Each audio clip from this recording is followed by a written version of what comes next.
Hola a todos y bienvenidos a Buy It Podcast, tu podcast semanal sobre inversiones. Estamos una semana más con un invitado muy especial y os traemos un programa, pues bueno, que yo creo que os va a gustar. Estamos con Martí Alonso también y con Beltrán Palazuelo. Buenas a todos.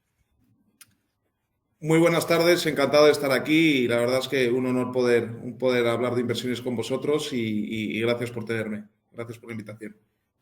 El honor es todo nuestro. Que me gustaría comentar un poquito antes que a Beltrán, pues bueno, lo conocí en el evento de Paco en Madrid. Presentó una tesis cuyo nombre no me acuerdo, Beltrán, no sé si me puedes ayudar, pero me gustó muchísimo de la manera en que la presentaste. Y nada, pues ahora nos va a hablar un poquillo más sobre su fondo, las posiciones que tienen, que eso os va a gustar porque no son las típicas de FinTwit y eso es algo que yo valoro muchísimo, la creatividad en la inversión.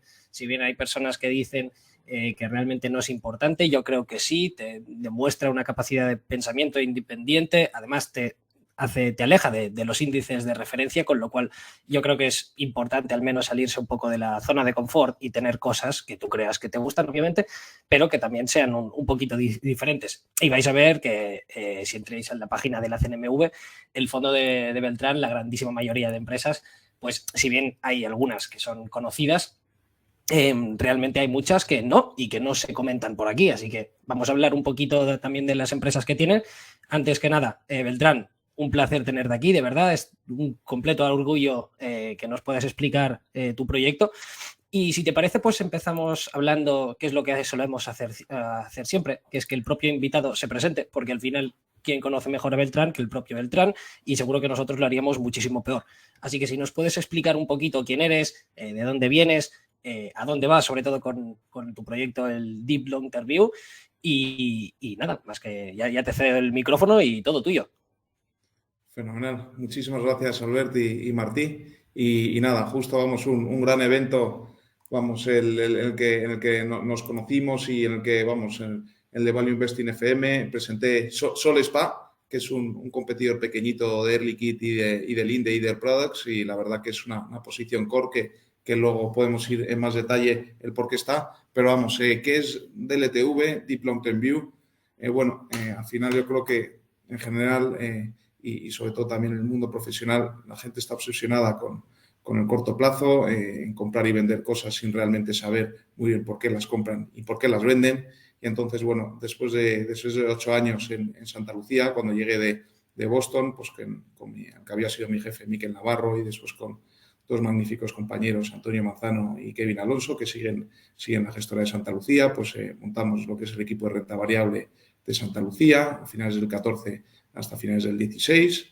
En el 17 se compró la parte de Aviva en España, que tenía una gestora.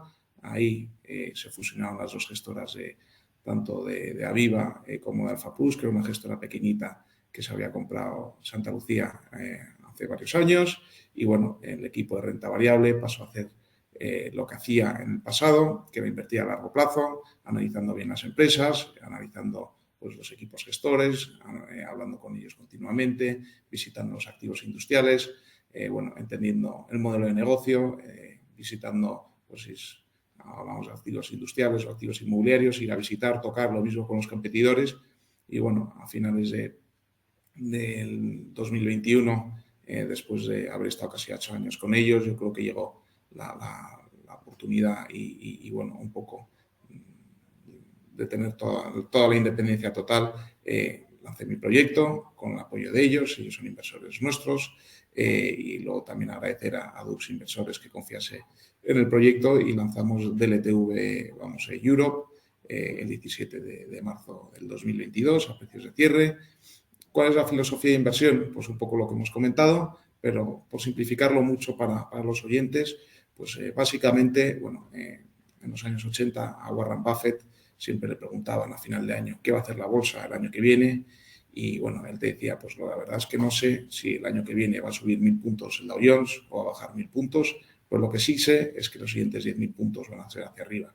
Y entonces, bueno, hay que ser positivo, hay que pensar a largo plazo y entonces, ¿en qué está especializado del ETV? Tenemos 3 inversores anclas, entre ellos Santa Lucía, y bueno, tratamos de apoyar a las mejores empresas y a los mejores equipos gestores a largo plazo. Es un fondo con foco europeo, pero bueno, si ves por debajo de las empresas, muchas empresas son son globales y, bueno, buscamos empresas que crecen un mínimo un 4 o 5%, buscamos empresas que ganen dinero todos los años, que tengan visibilidad. Y la tercera cosa, vamos, simple, es que tengan un buen capital, o sea, el retorno sobre capital empleado, defendido por unas buenas barreras de entrada o ventajas competitivas. Entonces, eso es el core de la estrategia, el 75%. Y luego, bueno, el otro 25% sería, vamos a decir, un poquito más oportunista. También hacemos bonos y sería, pues vamos a decir, comprar negocios menos buenos. Sin embargo, los compramos a un precio extremadamente bueno y, bueno, siempre intentando que sean los balances lo más robustos posibles para no tener sustos. Y entonces ahí pues entraría pues, el equivalente a comprar una minera, comprar una petrolera o, vamos a decir, un sector más cíclico a un precio magnífico. Entonces, eso es. Ahora mismo tenemos alrededor de 9,2 millones. Entra dinero todos los días, todas las semanas.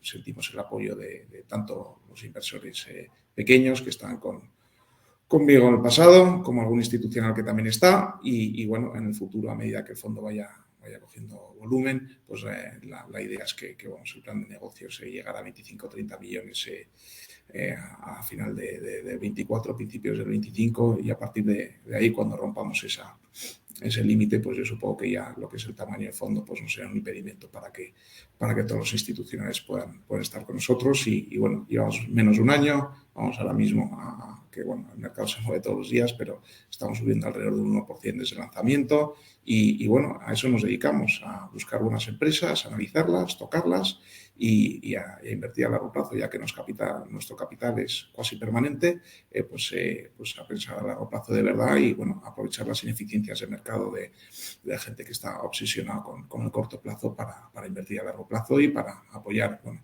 a los equipos gestores de las empresas para que ejecuten sus planes de negocio a largo plazo. Eso es un poco el kit del proyecto y yo creo que vamos en España, en Europa, sobre todo en España, que vamos a decir nuestra cultura financiera es más limitada. Yo creo que no hay tantos proyectos que se focalicen en lo realmente importante como es esto.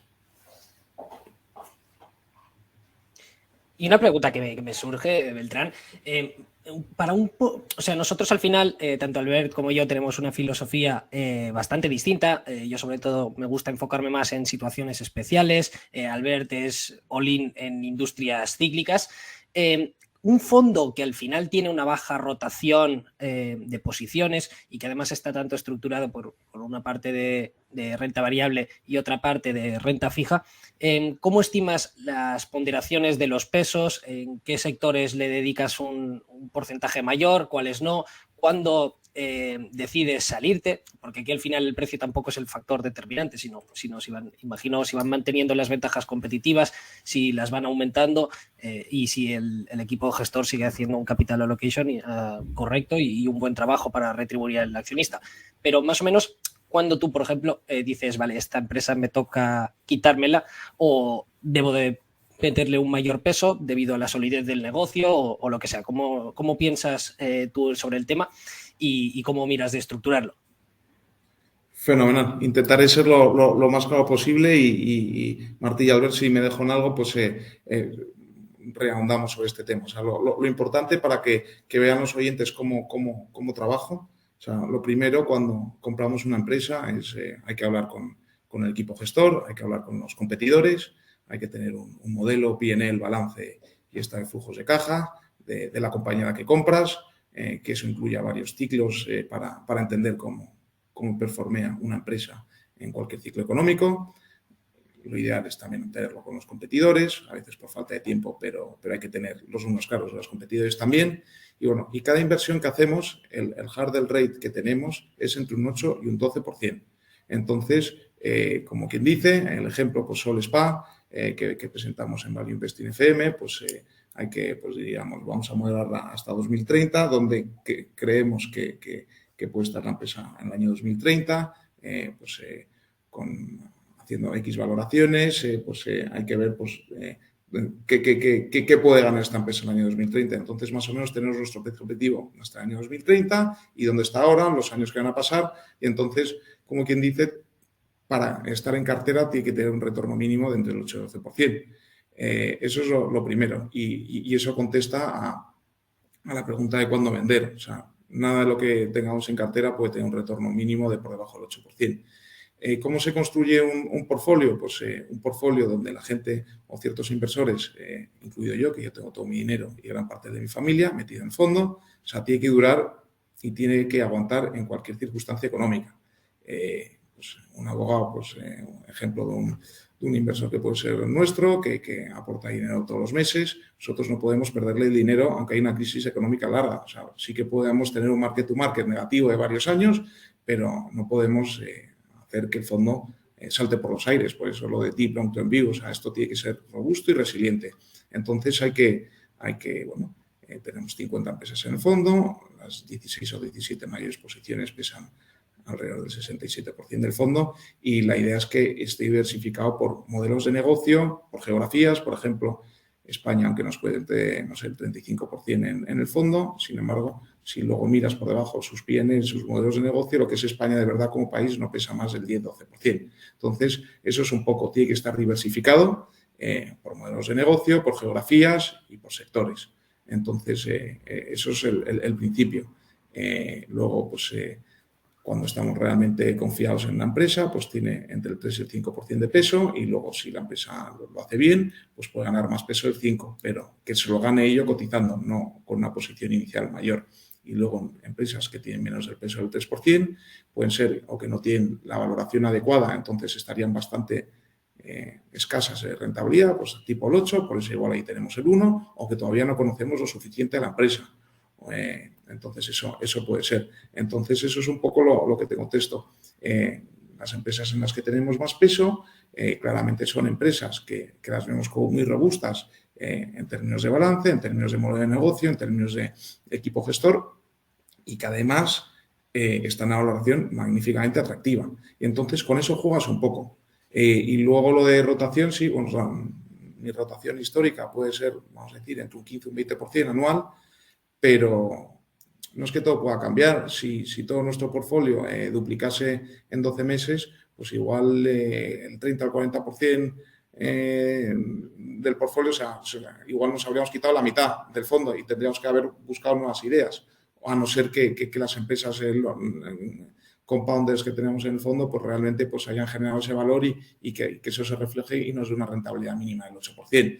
Entonces, eso sería un poco, no sé si me he explicado bien, pero o sea, tenemos todo analizado. A qué precio cotiza, a qué precio estimamos en 5 o 10 años y eso nos tiene que dar un retorno mínimo del 8%. Evidentemente, si tenemos una empresa que consideramos que es muy buena, muy resiliente y que además con muchísimas oportunidades de crecimiento y nos da que tiene un target de rentabilidad anual del 15%, pues ahí nos vas a ver con un peso más grande. O sin embargo, pues sé que vosotros tenéis interés en minas, por ejemplo, si tuviésemos una minera que está muy barata y que puede triplicar o cuadruplicar, pero solo tiene un activo y está en el Congo, por ejemplo, y entonces pues ahí tienes un riesgo país, sería un poco raro vernos con el 5 o 6% del fondo. Igual si nos gusta mucho y simplemente pues hay algo que, pues el riesgo país que nos incomoda, pues ahí pues tenemos un 1, 1,5, 2% de peso, pero lo que quiero decir es que este fondo está creado para durar los siguientes 40, 50 años y no puede explotar por ninguna idea en general o porque se vaya abajo en ningún sector en general. Entonces eso sería un poco. O sea, muchísima tranquilidad, muchísimo estudio, muchísimo análisis y bueno, al que le llaman el Warren Buffett de Canadá, que es una frase de Prem Watsa, de Fairfax, que dice es frenetic inactivity. Muchísimas veces el no tomar una decisión es una decisión en sí misma.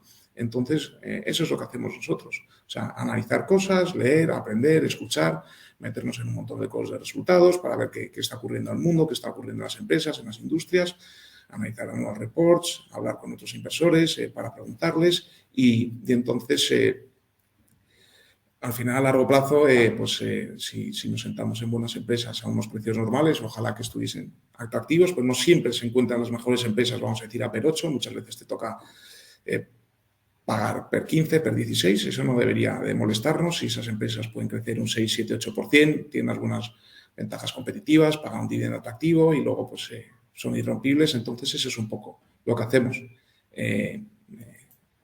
Eso sería un poco la explicación cómo ponderamos los pesos, pero en función a la calidad del modelo de negocio, en función al precio objetivo, en función pues al riesgo inherente del negocio, pues son un montón de factores que que van metidos en el por qué tenemos un 5 o por qué tenemos un 1% de peso. A todo esto, yo quería preguntarte, ya que invertís tanto en acciones de empresas como en renta fija, ¿qué porcentaje o cómo decidís cómo administrar este tipo de inversiones? ¿Y cómo ves el mercado en cada uno de los activos? ¿Qué diferencias encontramos ahora mismo actualmente y qué oportunidades pues, veis? Fenomenal. El tema de poder tener hasta un 25% en renta fija, hay que verlo. O sea, nosotros analizamos empresas, entonces lo que hacemos es analizar empresas.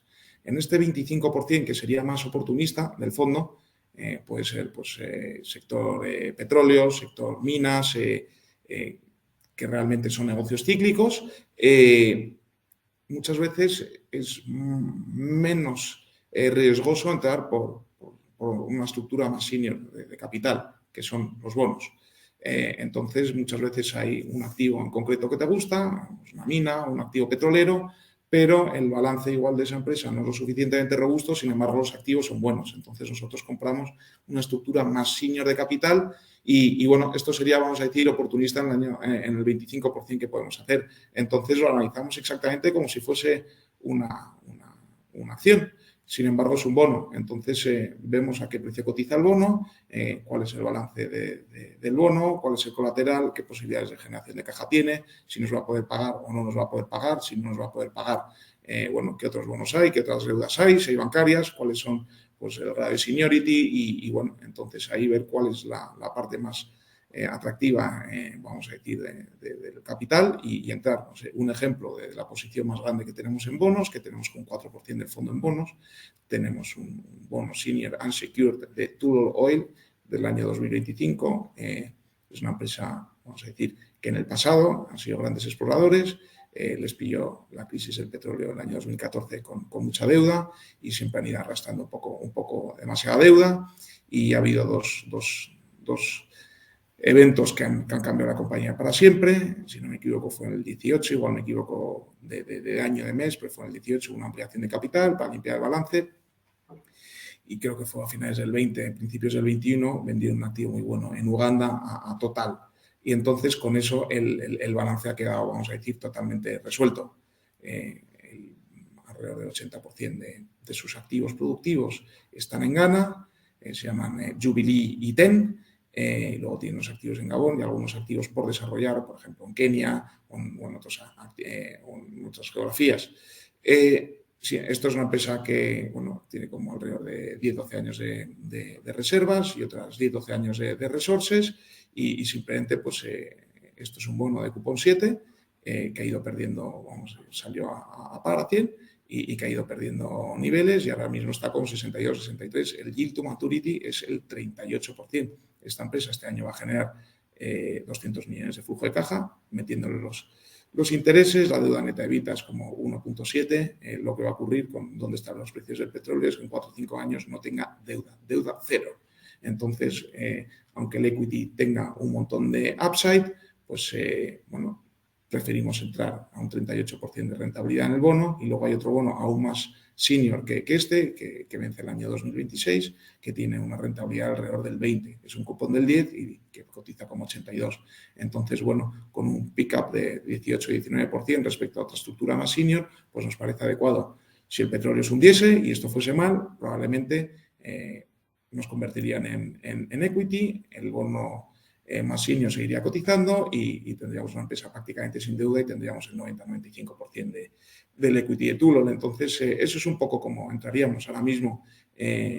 Nosotros tenemos en este sector Tullow Oil y Tubacex, es una empresa española, a la misma vez global, pero muy buena, con un nicho, vamos, de OCTG Premium y bueno, es ahora mismo en el sector petróleo, vamos a decir que vemos un desbalanceo bastante grande entre la oferta y la demanda y vemos una falta de inversión y una demanda bastante fuerte. Sin embargo, ahora mismo no, aunque ópticamente las petroleras puedan parecer baratas, siendo un sector que, bueno, donde no se saca demasiado algunos retornos a largo plazo y bastante cíclico, además eres tomador de precio, pues nos parece lo más inteligente entrar en este tipo de estructuras que comprar pues, la acción de Eni, de Repsol, de Royal Dutch o de alguna, vamos a decir, pues exploradora sin refino y sin nada, y bueno, ¿qué les va a pasar a esas empresas como Petrol se pongan 50? Pues probablemente no ganen dinero, sino pierdan. Entonces, bueno, a ver si resisten. Eso es un poco más de atacar, pues defendernos, y defendernos con un 38% de rentabilidad, pues la verdad es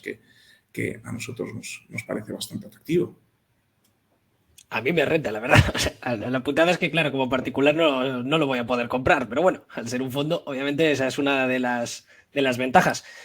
Y si pasamos ya un poco a lo que sí que nosotros podemos tocar, que es al final la renta variable, como decía, son empresas que son bastante diferentes a lo que se puede encontrar normalmente tanto en Twitter como en los índices o en la mayoría de inversores conocidos españoles. Hay algunas que sí, que las tocan bastantes. Alantra creo que la tiene algún otro fondo español, si no me recuerdo mal. Prosegur creo que también. Pero, por ejemplo, hay algunas como Montana Aerospace, que es así que no la conocía de nada y me ha flipado. Así que, bueno, para que los oyentes se pueden guiar un poquillo, pues esas son las 5 posiciones más grandes del fondo a nivel actual. No están por orden de posición de cuál es la más grande y cuál es la que no. Y nada, es más que nada si nos podrías hacer así un resumen sobre cada tesis de inversión, por qué, por ejemplo, Prosegur es una buena idea y por qué el fondo está invertido en una empresa de sus características.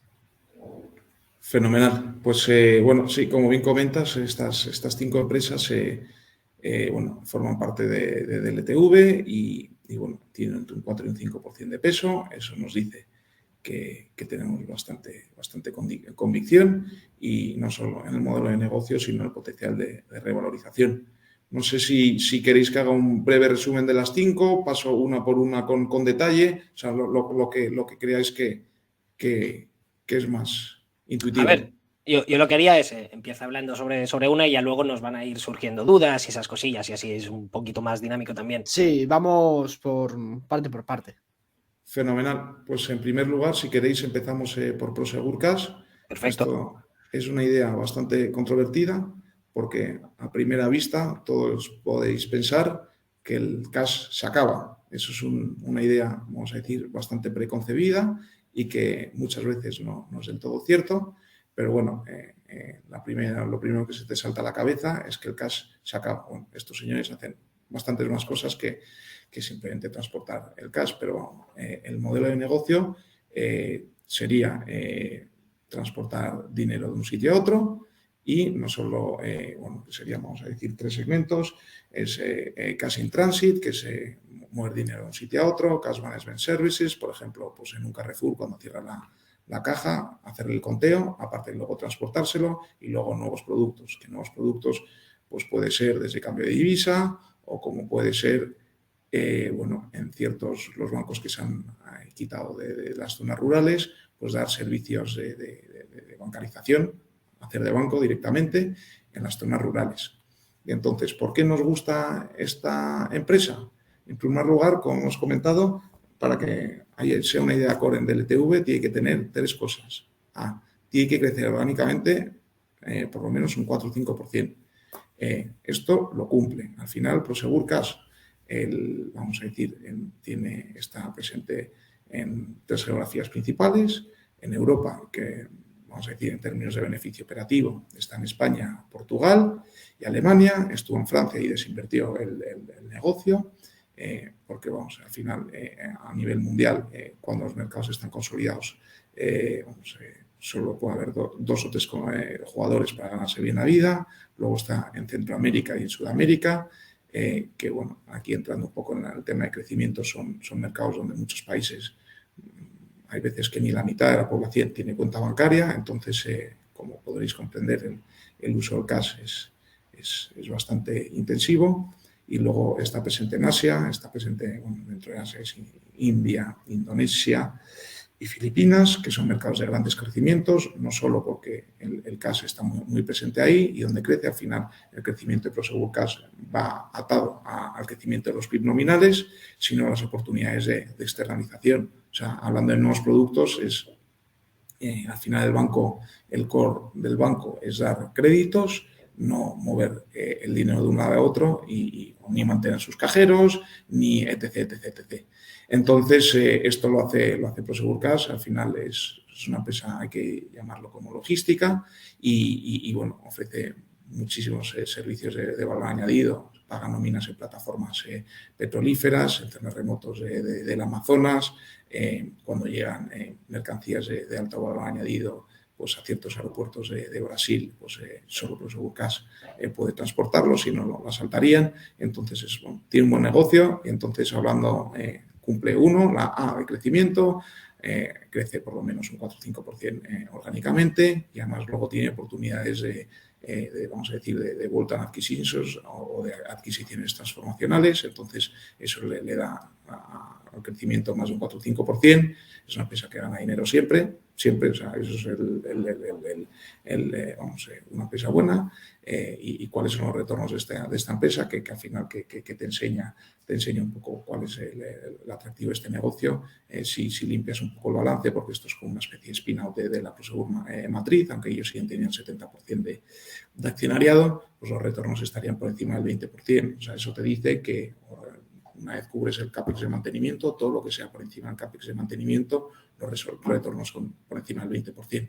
Y luego lo más interesante de esta idea es que, bueno, como está preconcebido que el cash acaba, pues la valoración, vamos a decir, la contabilidad de esta empresa, debido a que está presente en ciertos países, hay que meterle euros para entender realmente qué caja genera, pero vamos a decir, la caja que va a generar este año está alrededor de 200 millones de euros, y es una empresa que vale 1.000 millones de euros. Entonces, una empresa que cumple casi todas las características, la tenemos a 5 veces flujo de caja. ¿Cuál es la valoración para este tipo de empresas? Pues cuando miramos a lo que cotiza Brinks o lo que cotiza Loomis, sus competidores principales cotizados, o otras compañías, por ejemplo, el competidor en Perú, que es Hermes, que lo compró Carlyle, pues ves que más probablemente a donde deberían de cotizar es más tendiente a 15 veces flujo de caja. Pero bueno, entonces creemos que ahora mismo está alrededor de 0,70, que el precio mínimo debería ser entre 1,40 y 1,50.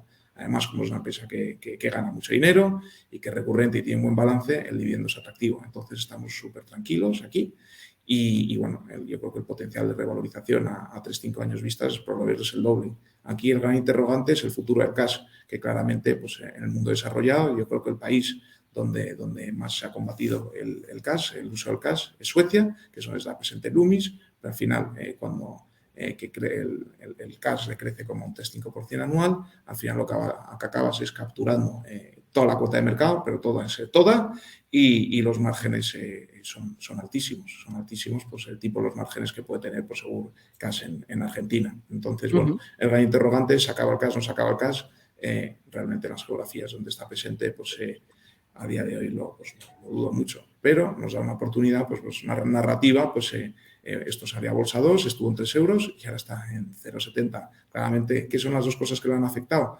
La pandemia pues le ha hecho mucho daño a lo que es a todos los retailers. Entonces el año 2020 lo pasó mal, aún se ganó dinero, el 21 igual, y a partir de finales del 21, vamos, 22 han sido ya años buenos, y bueno, a medida que pasa el tiempo todavía, bueno, hay un plan estratégico que para 2030, donde el flujo de caja va a estar entre 300 y 350 millones de euros. Entonces, como nos podemos imaginar, pues la valoración es muy atractiva, y tenemos aquí de memoria como un 4,8% del fondo, y compradas más bien alrededor de 0,62.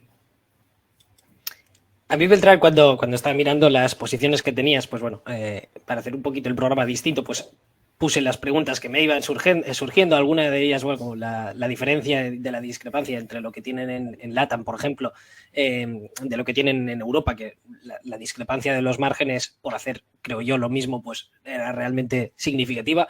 Eso ya es lo más que he explicado. También lo del declive estructural. Y sí que me sorprendió bastante lo del free cash flow yield al que está, pues bueno, ahora has dicho al 20% con lo que van a generar este año, respecto al año pasado, pues era de un 14% más o menos. Y la pregunta es si realmente tienen pensado hacer algo para cerrar ese gap. No sé si este año, en vez de hacer adquisiciones para crecer inorgánicamente, pues van a querer destinarlo a a recomprar acciones, o si tienen mucha deuda y por tanto van a preferir quitarse deuda, o no sé qué es lo que está viendo el mercado que haya sido tan castigada al final respecto a los competidores, y porque está este free cash flow yield, y más cuando, como dices, parece ser indicar en que más que ser sostenible, si va a ser, es que va a aumentar, con lo cual no termino de entender muy bien por qué se presenta tanto esta oportunidad. Bueno, como he comentado, o sea, un poco o sea, tus márgenes, los márgenes que tienes en un mercado dependen de la cuota de mercado que tienes. Entonces, Prosegur Cash, cuando salía a bolsa, bueno, todos conocemos lo que está ocurriendo en Argentina. Argentina le llegó a pesar como el 25% de peso. Aunque tú realmente las evaluaciones, por tu poder de fijación de precios que se lo traspasas al cliente, las evaluaciones, bueno, al haber sido tan rápida, vamos a decir que ahora mismo Argentina pesará como el 7-8% de peso. Y como Argentina tenía un margen alrededor de 25-30%, porque eres el player número uno, con más de un 80% de cuota de mercado, eso ópticamente te ha hecho, vamos a decir, perder margen EBIT. Pero no es que perdieses margen EBIT porque el negocio se te va para abajo, sino que uno de tus países estrella, pues se ha devaluado la divisa. Entonces, eso hizo que la acción empezase a caer de esos 3 euros, unido a todos los inversores tequis que pensaban que ya en el año 2023 no íbamos a usar petróleo y gas. Bueno, cuando se dan cuenta que el año 2023 seguimos usándolo, vamos a decir una narrativa, no una realidad, y el golpe final ha venido con la pandemia. O sea, al final, pues tus clientes, bueno, tu negocio depende de que la economía está abierta y bueno, en el año 2020 han sufrido mucho porque pues, no hay restaurantes, no hay discotecas, la gente salía poco de casa y todo se hacía online. Y entonces quizás la gente pensaba que eso iba a durar para siempre y en cuanto ha reabierto la economía, pues eso se ha revertido y con muchísima fuerza. Sin embargo, pues es una acción que ahora mismo nadie quiere mirar. Pero bueno, al final, como el nombre del fondo indica, o sea, nosotros lo que tenemos que es tomar visiones de largo plazo y intentar arbitrar que nosotros tenemos capital permanente y que la gente lo que está esperando pues es entreidear cosas a minutos. Y entonces yo creo que bueno, el año 2022 fue un año bastante bueno, que en ese free cash flow yield incluso han hecho adquisiciones, una cosa es el CAPEX o otra CAPEX de adquisiciones, pero bueno, con todo metido pues un 14%, que está bastante bien. Y creciente, ¿qué van a hacer con la caja? El balance es muy robusto, hablando de memoria por debajo de 2 veces de deuda neta evita. El evita está creciendo a toda castaña, están generando caja, que podrían quitarse pues, la deuda completamente casi en alrededor de 2 años, y pues pagan un dividendo bastante atractivo, están recomprando acciones, pero tampoco pueden recomprar demasiadas acciones porque la matriz tiene el 70% claro. de esto, y entonces lo que harías es quitarle aún más liquidez, pero aún así lo están haciendo para enseñar que, bueno, que está barata, y no solo eso, sino la matriz, que mejor que ellos no se la conocen, en estos últimos 2 o 3 años han subido su participación casi un 6-7%. O sea, la misma matriz que le hizo IPO en 2 euros ha estado comprando ellos acciones a 0,50, 0,60, 0,70, eso te enseña. Y luego adquisiciones, hay muchísimas oportunidades. O sea, cuando ves el mercado indio, por ejemplo, que todavía no está ni regulado, pues ellos tienen que tener firepower para poder hacer alguna adquisición transformacional pues a unos múltiplos atractivos. Y ahora mismo que el mercado, debido a que la FED y el BCE están subiendo tipos y el resto de los bancos centrales también, pues se van a dar oportunidades. Entonces tienes que tener un buen balance para problemas de deuda no tienes, o sea, casi toda su deuda es un bono que cotiza, emitido al 1,37, que vence en febrero del año 2026.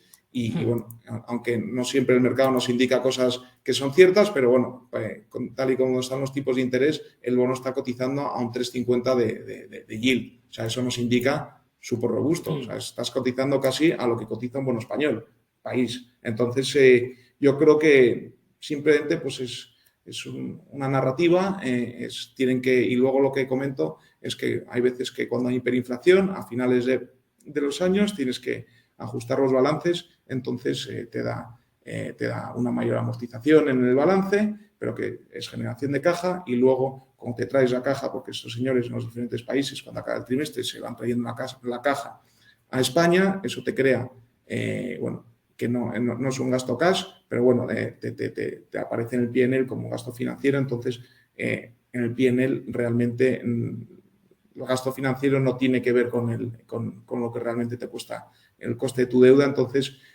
la forma más fácil de mirar exactamente qué caja genera o cuál sería el beneficio contable sería operating cash flow menos el CAPEX, quitando las adquisiciones, neutralizando por working capital, y ahí tendrías realmente pues, el potencial de generación de caja. Pero vamos, si ves qué está haciendo en bolsa Brinks y qué está haciendo en bolsa Loomis, que son competidores bastante parecidos en los países donde operan, pues te das cuenta que no tiene ningún sentido. O sea, acorde a lo que están haciendo ellos, pues igual debería estar en 1,40, 1,50.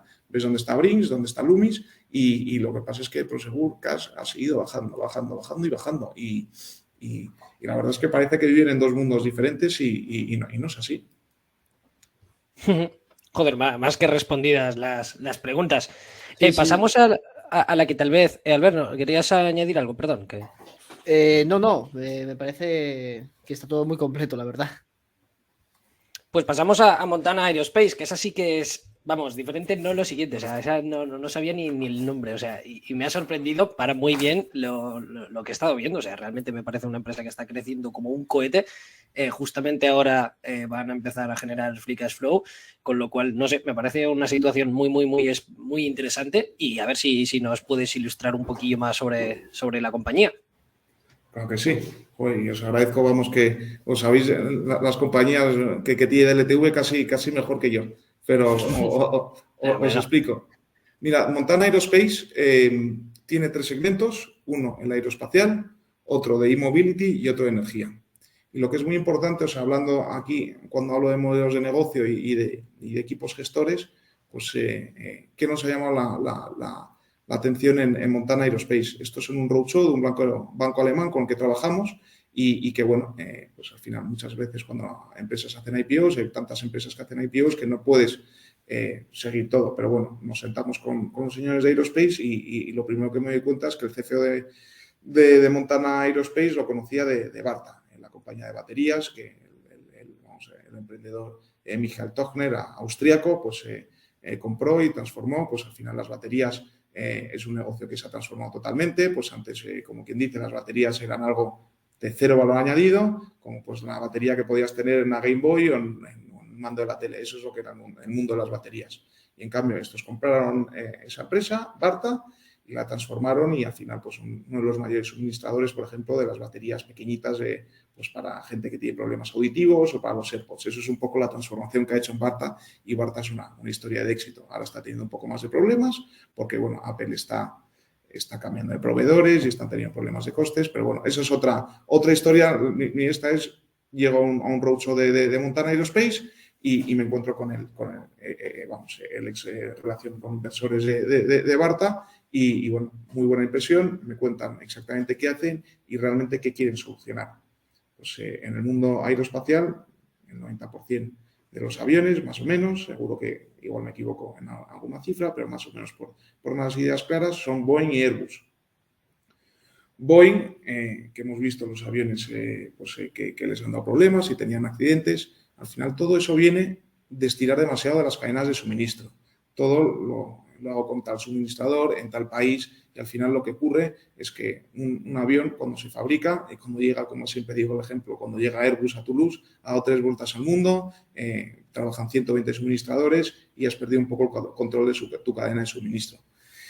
¿Y qué pasa? El año 2020, con todos los lockdowns y bueno, al final el mundo aeroespacial, que es creciente por un montón de factores que podemos entrar más en detalle, pero claro, lo que no estaban nunca preparadas estas cadenas de suministro es a que el mundo se apagase, a que Airbus y Boeing de repente te digan, bájame producción un 70%, y lo que ha ocurrido es que muchos han quebrado. Porque claro, estas empresas, suministradores críticos de Boeing y de Airbus, pues al final no solo son empresas intensivas en capital, tanto industrialmente como working capital. Entonces el caer ventas un 50%, luego cuando tienes que aumentar ventas un 50%, necesitas la fuerza financiera de volver a recontratar a la gente, de volver a poder hacer el build-up del working capital, y que se ha encontrado Boeing y Airbus, que los suministradores no le siguen. Entonces, la idea de este señor es, vamos a decir, no siempre es lo más eficiente estar en Holanda, estar en el Reino Unido o estar en Francia, los costes laborales son altos, vamos a países donde haya mano de obra súper cualificada, donde estén los costes más bajos y vamos a hacer la mayor cantidad de procesos bajo un mismo techo, para que cuando el avión llegue a Toulouse no haya dado 5 vueltas al mundo, sino que sea prácticamente, no haya dado, vamos, o sea, que tengo una diapositiva de Montana, cuando normalmente un avión pasa por Montana, son 12-13 meses hasta que llega, semanas hasta que llega a Toulouse. Antes con lo que son los anteriores procesos productivos, o sea, tarda más de un año. Entonces, eficientas y toda esa eficiencia se la das a Airbus. ¿Cuántas semanas has dicho, Beltrán? Perdón, que no te escuché. Como 15-16 semanas. O sea, tengo una diapositiva, depende en qué modelo trabajas, o sea, que al final, vamos a decir, en los nuevos modelos que tienes contratados para hacer, vamos, que son al final haces piezas críticas de aluminio, titanio, aceros especializados, cobre y composites, haces piezas críticas. O sea, piezas críticas, pues, o sea, en las presentaciones hay, vamos a decir, pues desde el cockpit, partes, hasta pues parte de los asientos, y entonces lo haces todo bajo un mismo techo. Esto se han comprado varias empresas y sobre todo el 60-70% de su capacidad productiva está en Vietnam y en Rumanía. En Rumanía estuvimos en septiembre visitando la planta estrella en Dubrovnik y la verdad es que es alucinante. O sea, el único competidor real que se puede acercar a Montana es Precision Castparts, que es una empresa de... ¿Cuál? Precision Castparts, que es una empresa que está dentro del holding de Berkshire Hathaway, de Warren Buffett, y bueno, en el año 2018-2019 Precision Castparts intentó comprar Montana y no les aceptaron el precio porque ellos, vamos, todavía no habían tenido ni el ramp-up, están en plena inversión de Rumanía y de Vietnam y no tenía mucho sentido. Y han aprovechado el M&A, por eso han salido a bolsa y han comprado varias empresas. Por ejemplo, ASCO, también una empresa de aeroestructuras que ahora está metida en la parte aeroespacial, que la acordó Spirit de comprar y bueno, ellos han comprado a una tercera parte de lo que acordó Spirit, pero Spirit se ha quedado sin balance. Y entonces Spirit eso sería... Systems, ¿no? Sí, vale, esa es. Vale. Y eso sería el 70% del negocio. Luego hay, vamos a decir, otro 15 más o menos cada uno, que es e-mobility y energía. Y e-mobility lo que hacen es como las cajas de las baterías para los coches eléctricos, pero vamos a decir, solo trabajan para OEMs de alto valor añadido, entonces están centrados en el margen y no el volumen. Y luego hay otra parte que es en Energy, que trabajamos con cobre y es para todo el tema de las líneas de transmisión, generación, y bueno, y ese negocio va como un tiro. Es más, hoy han anunciado que debido a que tienen tantas oportunidades de negocio, es probablemente que van a hacer una IPO o van a vender una parte porque están viendo en sus números que este negocio va a duplicar en los próximos 6-7 años. Por ejemplo, decían, en Alemania, tal y como está cambiando el mix energético, necesitan, o sea, todo lo que es cuando la economía, la energía es verde, o sea, tienes que tener muchas redes de transmisión, tienes que tener, vamos a decir, el cobre para todo el tema de las energías verdes y para transformar la energía. Entonces, vamos a decir que esto es un negocio creciente y bueno, realmente la parte con más valor añadido son las aeroestructuras, pero bueno, también hay esta 30% que bueno, también hay que mencionarlo. Y bueno, esta empresa, como hemos comentado, geográficamente, ¿qué le ocurre? Estos hacen IPO en 25 francos suizos, aunque presenta en euros, es en euros. Y bueno, la historia de fuerte demanda de Boeing y de Airbus, el mercado se lo cree y la acción sube hasta 38, 39, sin ningún problema. Y bueno, hicieron otra ampliación de capital para financiar el crecimiento, M&A, no hay ningún problema. Y el tema es cuando Rusia invade Ucrania, pues solo por un tema geográfico, pues creen que puede estar afectado y la acción cae de 40 hasta 10. Nosotros en DLTV empezamos a comprar en 15 francos suizos y hemos comprado hasta 10 francos suizos. Y bueno, al final la historia es qué márgenes van a tener estos señores cuando las plantas de Rumanía y de Vietnam estén con una utilización alta. Y bueno, hoy han vuelto a reafirmar lo que iban diciendo desde la IPO, es que el negocio de aeroestructuras ahora mismo más o menos están como al 60% de utilización. Cuando llegas a un 85-90% de utilización, los márgenes son más del 20%. Si esto ocurre, esta empresa debería generar más de 200 millones de flujo de caja. Si esta empresa genera más de 200 millones de flujo de caja y tiene visibilidad en términos de backlog de casi 10 años, porque claro, los negocios, el segmento aeroespacial, una vez que te dan un cierto kit en cierto avión, o sea, tienes que seguir fabricando y fabricando, o sea, al final los modelos pues duran 15, 20 años, o sea, que tiene mucha visibilidad de demanda y no es una empresa que, bueno, que debiese de cotizar a unos retornos, o sea, unos múltiplos muy bajos. Al final, también, por contar la cosa más negativa, cuando tienes un cliente tan importante por otro lado, o sea, como quien dice, tus retornos sobre capital están un poco capados. Una vez que llegas a utilizaciones altas, pues tu retorno será como un 12-13%. Pero bueno, con un 12-13%, generando más de 200 millones de caja, ahora mismo vales más o menos en euros como 900 millones de euros. O sea, no tiene ningún sentido. Volvemos a comprar algo como a 4 o 5 veces el flujo de caja, sin problemas de balance, una vez como 7 de deuda neta EBITDA.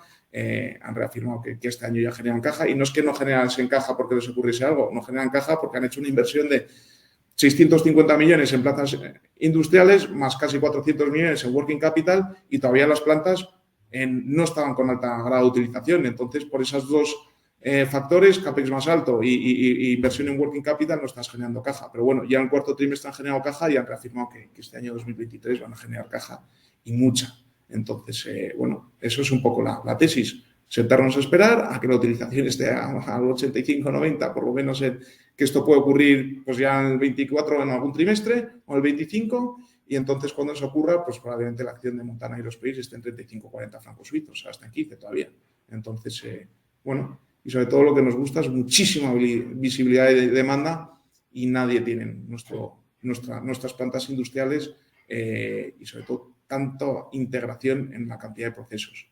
O sea, eso no lo tiene nadie, eso nos da una ventaja competitiva en costes que nos hace que nuestras plantas vayan a estar llenas décadas.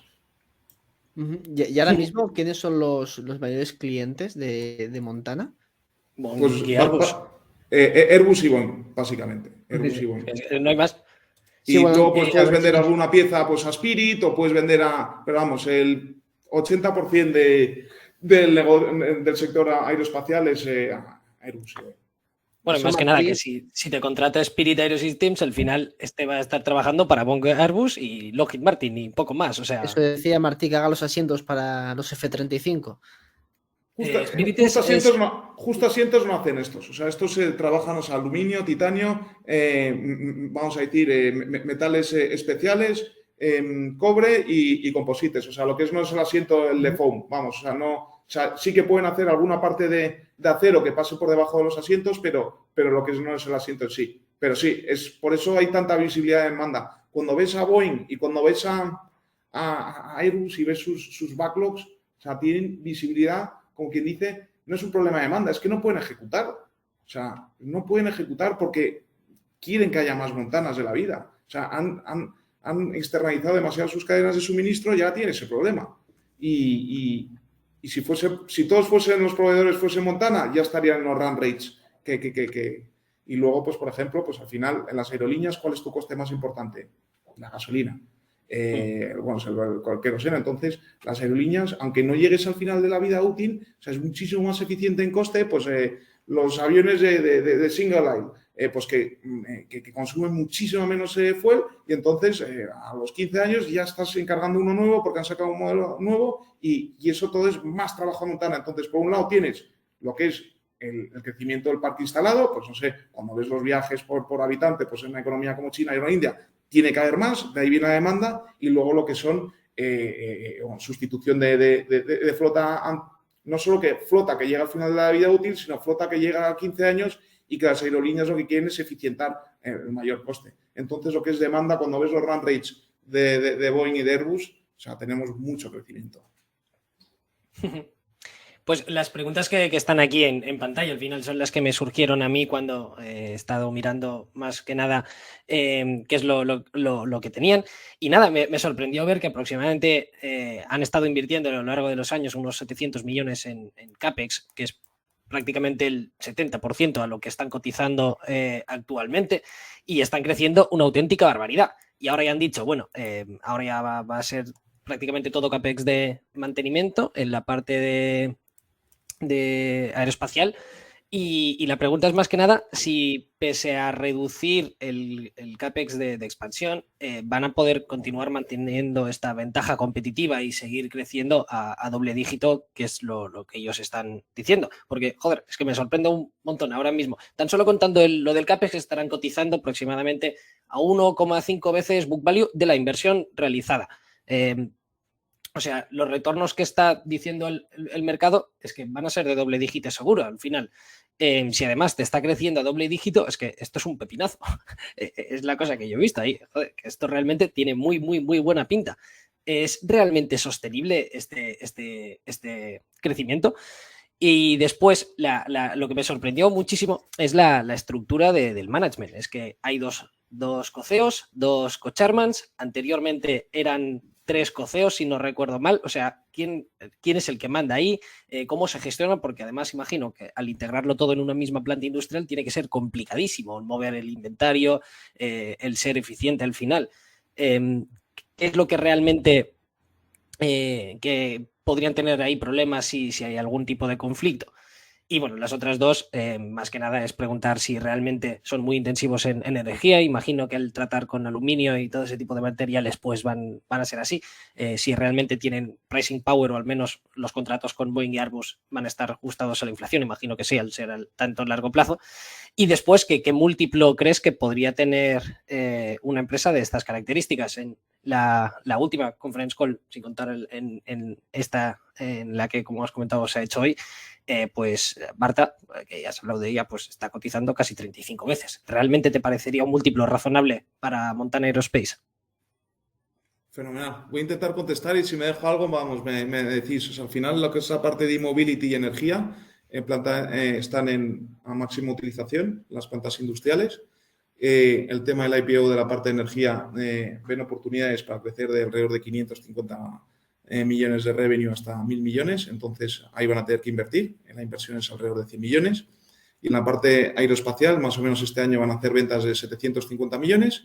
Y lo que es la capacidad industrial llega hasta 1.100, 1.150. Entonces, una vez llegado ahí, tenían que ver si hay oportunidades e invierten más. Entonces, una vez has hecho esa inversión, aunque tu depreciación y amortización es más de 100 millones, realmente tu CAPEX de mantenimiento para mantener las plantas en perfecto estado los siguientes 25 o 30 años son alrededor de 50 millones. Entonces, una vez que llegas ahí, o sea, crecimiento solo, pues vamos a decir, por precio, 2%, 3%, no podrías crecer más, tendrías que invertir más para crecer. Entonces, eso es un poco como hay que mirarlo. O sea, al final, estas empresas industriales, pues el retorno viene de los activos que tienes. Entonces, si vamos a decir que metiendo los 3 activos ahí, pues no sé, una vez que llegas a 1.9 de billion de revenue, ahí tendrías que invertir más de los 50 millones anuales para crecer más. Que si hubiese oportunidades, pues todo se estudiaría. Y respecto a lo de la estructura 2, o sea, la pregunta 2 que me comentas sobre los chairmans, realmente, bueno, aquí el que manda de verdad es el fundador, que se llama Michael Tochner, y luego, pues vamos a decir, aunque el management está súper incentivado, pues realmente, como quien dice, ellos sugieren y ejecutan, pero realmente la última palabra la tiene el fundador. Realmente, como bien comentas, quién manda y quién no manda, o sea, son dos perfiles, el de Kai Arndt y el de Michael Pistauer, son dos perfiles diferentes, vamos a decir. El de Michael Pistauer es muchísimo más financiero, aunque también tiene lo de co-CEO, que al final que es un poco para que los dos manden mucho, y el de Kai pues es más hablar con el cliente y conseguir nuevos contratos. Sin embargo, luego por cada planta, luego hay un jefe de planta. O sea, a ti el consejero delegado no tiene que gestionar cada planta, luego hablas con un jefe de planta. Entonces, los dos mandan igual y vamos a decir que Michael está más en la parte financiera, con inversores. Cuando hablas con él, hablas con Michael Pistauer y con el head de Money, que es Mark Vesely. y todos los nuevos contratos cuando se firman con Boeing, con Airbus, pues lo hace CAE. O sea, eso sería un poco por decir. Y luego, si te miras el documento de IPO, están muy incentivados. O sea, muy incentivados. Hablo de que con los stock options que tienen, si la acción en los próximos 3 o 4 años fuese otra vez a 35 o 40 francos suizos, pues el CFO pues, tendría alrededor de 40-50 millones de euros en acciones. Es un poco el grado de incentivo. Y eso es un poco la pregunta 2. La pregunta 3, ¿son intensivos en energía? Bastante intensivos de energía, como son los procesos industriales y bueno, y no solo en esto, sino al final cuando usas cobre, usas aluminio, usas metal, eso también es bastante intensivo. Y entonces, aunque tú en los contratos tienes ese pass-through, muchas veces tardas varios trimestres en pasarlo. Entonces, como ves, en el año 2022 han tardado, en el último trimestre, pues han pasado toda la energía y los metales en el último trimestre a los clientes. Y luego también están haciendo inversión, que no solo es por tema de ESG y de intentar que el mundo sea limpio, sino por un tema de tener independencia energética, están planteando y ejecutando por ejemplo, en Rumanía, hacer pequeños proyectos de energía solar para que parte de sus energías, de su consumo energético, pues sea propio. Y valoración. Eso es una gran pregunta. Yo creo que es un arte, al final, más saber a dónde pueden cotizar las empresas, pero vamos a decir, con la visibilidad y crecimiento de demanda que tienen y los retornos que podríamos decir que pueden estar en el 12-13%, una vez que tienes altos grados de utilización, pues te diría yo un mínimo de 10 veces flujo de caja, eso es un mínimo, y pues quizás, no sé, 14-15 veces flujo de caja puede ser una valoración justa, y en términos de PER, pues debido a que evidentemente el PER, la valoración va a ser más alta porque generas más caja debido a que tu CAPEX de mantenimiento es 40-50 millones, deprecias 100 millones, pues 17-18 veces PER. O sea, un poco lo que nosotros tenemos en números es que esta empresa va a ganar 150 millones de euros en el año 2025, por lo menos, y va a generar 200 millones de flujo de caja. Entonces, bueno, depende, nuestra valoración puede estar entre 30 y 50 francos suizos. Eso es un poco el rango porque muchas veces no sabes. Y luego, pues, como todavía tienen buen balance y tienen oportunidades, no me extrañaría que a partir de finales del 23, principios del 24, hiciesen otra adquisición transformacional para seguir integrando las cadenas de suministro de Boeing y de Airbus. Entonces, ahora mismo DLTV tiene como el 5,1 de peso en el fondo. O sea, es la mayor posición. Vale, pues continuamos con la siguiente tesis, que sería la de Talgo. Si no recuerdo, esto es un tema de trenes, ¿no? Sí.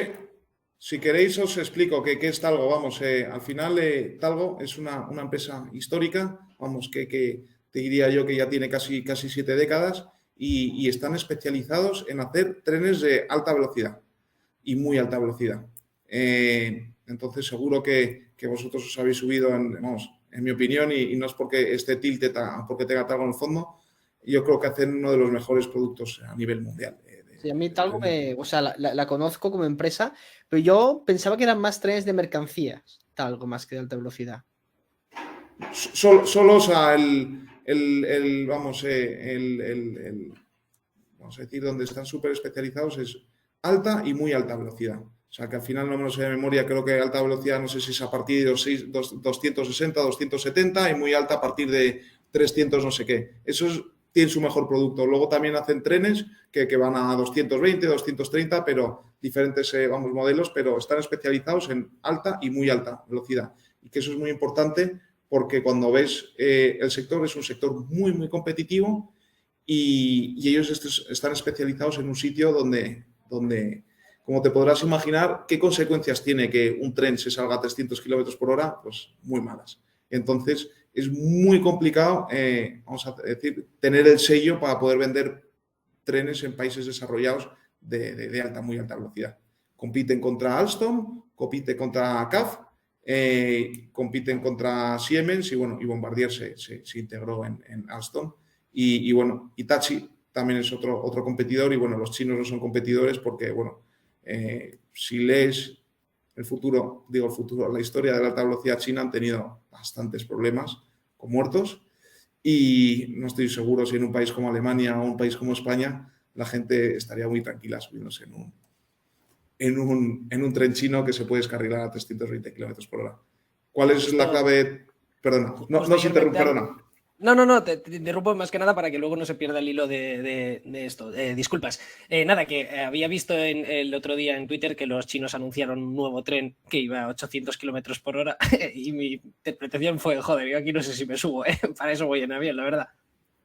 Sí, es el tema. Vamos, hubo el anterior CFO de Talgo, me recomendó un libro que se llama El Age of Ambition de Evan Onston y bueno, es un poco cómo cambia económicamente China en estas últimas décadas y hace hay un par de capítulos sobre la alta velocidad china y la verdad es que bueno, acabarán teniendo un producto competitivo, pero les va a faltar, o sea, les queda todavía décadas y sobre todo han tenido muchos accidentes y yo no veo en un país, no sé, como Australia, como Estados Unidos y más con la tensión que hay hoy en día, entonces es básicamente una cosa de 4 o 5 jugadores. El tema es que Alstom y Siemens tienen sobrecapacidad. O sea, por ejemplo, el tren que ha vendido Talgo en Arabia Saudí, que ya lo ha entregado, o sea, ese tren más o menos, por hacerte un ejemplo, o sea, sin dar ningún dato, vamos a ser crítico, pues ese tren, el precio medio del tren puede estar en 22, 23 millones, ¿no? ¿Eso solo la locomotora o la locomotora y todo? La cabeza tractora, o sea, la cabeza tractora con todo el tren, no sé, con todos los vagones, con 10 vagones. Vale. Eso todo pueden ser 22, 23 millones. O sea, debido a la sobrecapacidad y las grandes plantas que tiene Alstom y Siemens, no son capaces de entregar trenes por debajo de 30 millones. Entonces, tú tienes una ventaja en coste muy importante, porque tienes flexibilidad industrial. El 50% más o menos de las piezas son tuyas y el otro 50% se lo compras. Tú diseñas, o sea, tú eres casi como un ensamblador. Tienes ciertas piezas críticas con unas patentes y sobre todo, pues bueno, en España tenemos buenos ingenieros a un coste mucho más razonable que en Francia y Alemania y entonces eso es la ventaja competitiva de Talgo. Pero el negocio no es vender trenes, o sea, al final un tren tú lo vendes y es como los ascensores, a un precio muy bajo, o sea, tu margen es muy bajo. Sin embargo, los trenes luego son súper complejos y hay que mantenerlos durante 25 o 30 años y ahí es donde sacas el margen, el mantenimiento. Entonces, el key de Talgo es el mantenimiento. Y entonces ahí sí que le sacas un buen margen. Porque, bueno, es complejo hacer el mantenimiento y, bueno, es un tren que has fabricado tú y que solo lo puedes mantener tú. Y entonces aquí está. Y el kit de la cuestión, estos señores, cuando salieron a bolsa en el año 2015-2016, muchos de sus clientes estaban con exposición al petróleo. Arabia Saudí, Uzbekistán, etc. Y bueno, cuando cae el precio del petróleo y las arcas de todos estos países se vienen hacia abajo, que tenían muchas oportunidades de crecimiento ahí, pues no ejecutan las opciones o no salen los contratos. Y entonces esta empresa salía a un múltiplo muy elevado, pensando que la cuenta de resultados iba a seguir alegre y creciendo, y donde ibas a tener más y más capacidad instalada, y entonces desde el 16-15 hasta el 19 has estado flojo ganando nuevos contratos. Sin embargo, has ejecutado los que tenías ya con España y con Arabia Saudí y otros, y has ganado pues un poco. Yo creo que lo que cambia en esta compañía es un contrato con Deutsche Bahn de 2.000 millones partido en 4 partes y bueno, ahí cambia la compañía, que le da visibilidad, vamos, toda una década. Y luego la compañía pues salía a 9,20, había estado pues en 3, iba recuperando. ¿Y qué pasa? Llega el COVID. ¿Cómo te afecta? Pues de todas las maneras. Industrialmente te afecta porque eso te da un montón de ineficiencias. Bueno, de hecho tuvieron que estar paradas las plantas totalmente 2 semanas. Y luego la parte de mantenimiento, que es la más atractiva, pues se paró, no sé, el 80% de la flota instalada. Y bueno, todas esas ineficiencias hace que el año 2020 y 2021 fuesen horribles. Está saliendo de toda esta parte y ¿qué viene? La guerra en Rusia-Ucrania. ¿Y cómo la afecta? Pues al final, si ya venías con un montón de tensiones inflacionistas, tú al final firmas un contrato y tardas 3 años en entregar los trenes y eso te revienta las cadenas de suministro y sobre todo los pequeños proveedores, o por ejemplo un Knorr-Bremse, que es el mejor fabricante de frenos de trenes y de camiones, esos te mantienen el precio, pero pequeños suministradores no te lo mantienen. Entonces les han subido un montón el precio y lo que llevan entregando pues 21, 22 y probablemente todavía 23 en la mitad de 24, pues yo creo que está entregando la parte de manufacturing con muy mal margen y bueno, aunque lo que es la parte de mantenimiento sí que tienes pass-through, pero bueno, ahí lo que pasa es que está sacando márgenes EBITDA del 12% y probablemente esta compañía debería tener por lo menos el 15-16%. Lo único que al final todo tiene cosas buenas y cosas malas. Como tienes un producto magníficamente bueno, o sea, en cuestión de semanas, meses, en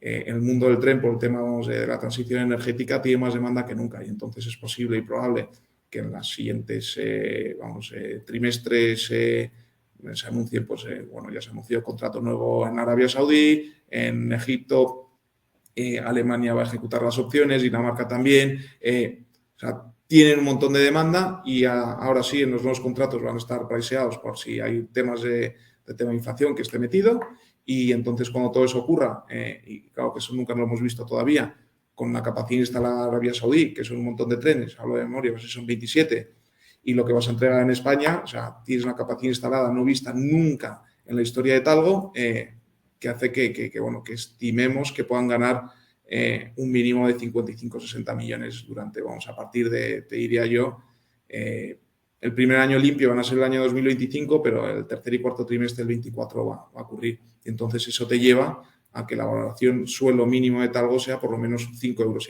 está en 3,20. Entonces, bueno, aquí volvemos a tener una posición de como 4,8, 4,9% del fondo y de verdad que dormimos muy tranquilos, balance muy bueno, negocio recurrente, creciente, con accionistas de referencia y bueno, hemos estado múltiples veces en las instalaciones, viendo los trenes, conocemos muy bien al equipo gestor, conocemos muy bien a los accionistas, a los dos mayores accionistas y creemos que el tren, el segmento del tren se ha reforzado, sobre todo, por ejemplo, siempre habéis escuchado, la Unión Europea quiere prohibir los trayectos cortos en avión y quiere poner el tren. O sea, si ves la infraestructura ferroviaria de Europa, o sea, necesitan un montón de trenes. O, por ejemplo, en los dos nuevos competidores italianos y francés, cuando ves el número de frecuencias frente a Renfe, si quieren competir contra Renfe de verdad, van a necesitar trenes. ¿Quién tiene los mejores trenes? ¿Quién tiene los más baratos? No solo los más baratos, sino lo que hay que mirar es el total cost of ownership. O sea, también hay que poder mantenerlos baratos. Y todo eso lo tiene Talgo. Y entonces, lo que es en términos de demanda lo vemos muy, muy, muy bien. Y encima, hay un evento, como quien dice, corporativo, que es en algún momento del siguiente año y medio o dos, o 3 o 4, no sé, en algún momento, como hay un private equity que tiene la mayor participación, es normal y racional que en algún momento el private equity decida vender su participación. Y entonces, pues ahí tienes como un evento, un catalizador que para que la acción se acerque más a su valor intrínseco. Y a todo esto, Talgo, ¿a qué capacidad está produciendo? O sea, ¿qué capacidad tiene de ampliar sus ventas? Porque entiendo que estará limitado por el CAPEX que ya ha invertido hasta ahora. Sí, siempre puedes ampliar capacidad, pero te diría yo que entre la flota de mantenimiento que hay ahora mismo metido, o sea, con el actual footprint industrial podrías hacer como alrededor de 800 millones de ventas. Ahora estás por debajo, no sé si hablo de memoria, has hecho un poco por debajo de 600. Cuando llegues ahí, siempre puedes ampliar tus plantas de Miranda de Ebro o la de Las Rozas o, por ejemplo, si habéis leído en el periódico, Egipto, requiere de las bondades de Talgo y están, o eso dicen los periódicos, en negociaciones para suministrar gran parte del material rodante del sector ferroviario egipcio, porque al final volvemos a tener, esto sería un tren que va a 220, acortas los tiempos, barato, moderno, electricidad, o sea, tiene todo, y entonces muchas veces ahora te piden que tengas alguna capacidad industrial en el país donde te compran. Entonces, a día de hoy como alrededor de 800 millones de ventas, pero bueno, al final volvemos a lo mismo, cuando ves la capacidad industrial y si ves a Talgo cuando haga 55 o 60 millones, el retorno sobre capital que le saca Talgo a sus activos es altísimo. Te diría yo por encima del 20-21%. Entonces, cuando esté con un buen margen, entonces que tenga que ampliar capacidad productiva sería una buena noticia, porque si necesitas 150, 200 millones más en CAPEX, eso significa que en algún momento del futuro van a aparecer otros 30, 40 millones de EBIT. Entonces, eso es un poco. Y lo que nos encanta es la recurrencia del mantenimiento. Y bueno, y que, cómo no, la distorsión en precio, que siempre nos encanta entrar en buenos negocios, pero que les ocurra algo. Entonces, aquí ha ocurrido algo, el COVID es algo que no puedes controlar y entonces eso es lo que ha hecho que la acción se vaya a los infiernos, porque claro, está entre 5 y 6 antes del COVID. ya está en 320. Las preguntas que me surgieron, muchas de ellas ya las he respondido, como por ejemplo que al final parece ser que el free cash flow ha sido muy estacional. Tienes años en que veías un free cash flow por encima de los 100 millones y después otro que estaba en pérdidas totales. Después, lo de que es una asset light, pues bueno, al final con la compresión de márgenes también, que ya lo has explicado y también es la primera pregunta, pues se entiende por qué. Al menos tú los ves y dices, joder, si son de medio dígito, no son para nada elevados. Pero me han surgido dos preguntas, que es la que ya has comentado, es el mantenimiento al final es recurrente. Pero ¿por qué? O sea, ¿por qué no puede venir Siemens y decir yo soy el que te hago el mantenimiento de este tren? Y después me han surgido otras preguntas, que por ejemplo los trenes de Ouigo, cualquiera que haya cogido un AVE, pues habrá dicho, joder, es que no puedes competir con los de Ouigo, porque al final ahí lo que tienes es el doble de capacidad de pasajeros. ¿Tiene Talgo la capacidad de crear trenes con dos filas, por así decirlo, que tengan el doble de capacidad?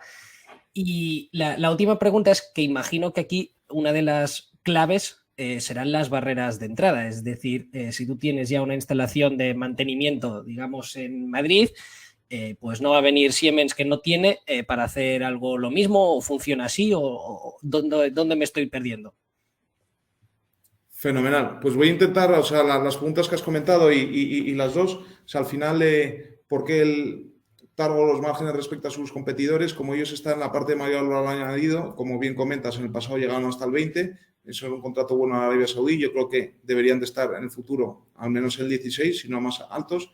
Entonces, eso te dice, pues, la belleza del modelo de negocio. Pues tus competidores se matan por conseguir un 6, un 7, un 8 y tú deberías de estar, pues, más arriba, eso te dice. Y encima, gran parte de, o parte de tus ventas, pues es mantenimiento que va con un margen mejor. La segunda pregunta, visibilidad, el mantenimiento, o sea, claro, el 70% de tu backlog es mantenimiento, porque aunque tú vas firmando de 10 en 10 años más o menos, o de 7 en 7 años, realmente tú haces toda la vida útil del tren, del mantenimiento.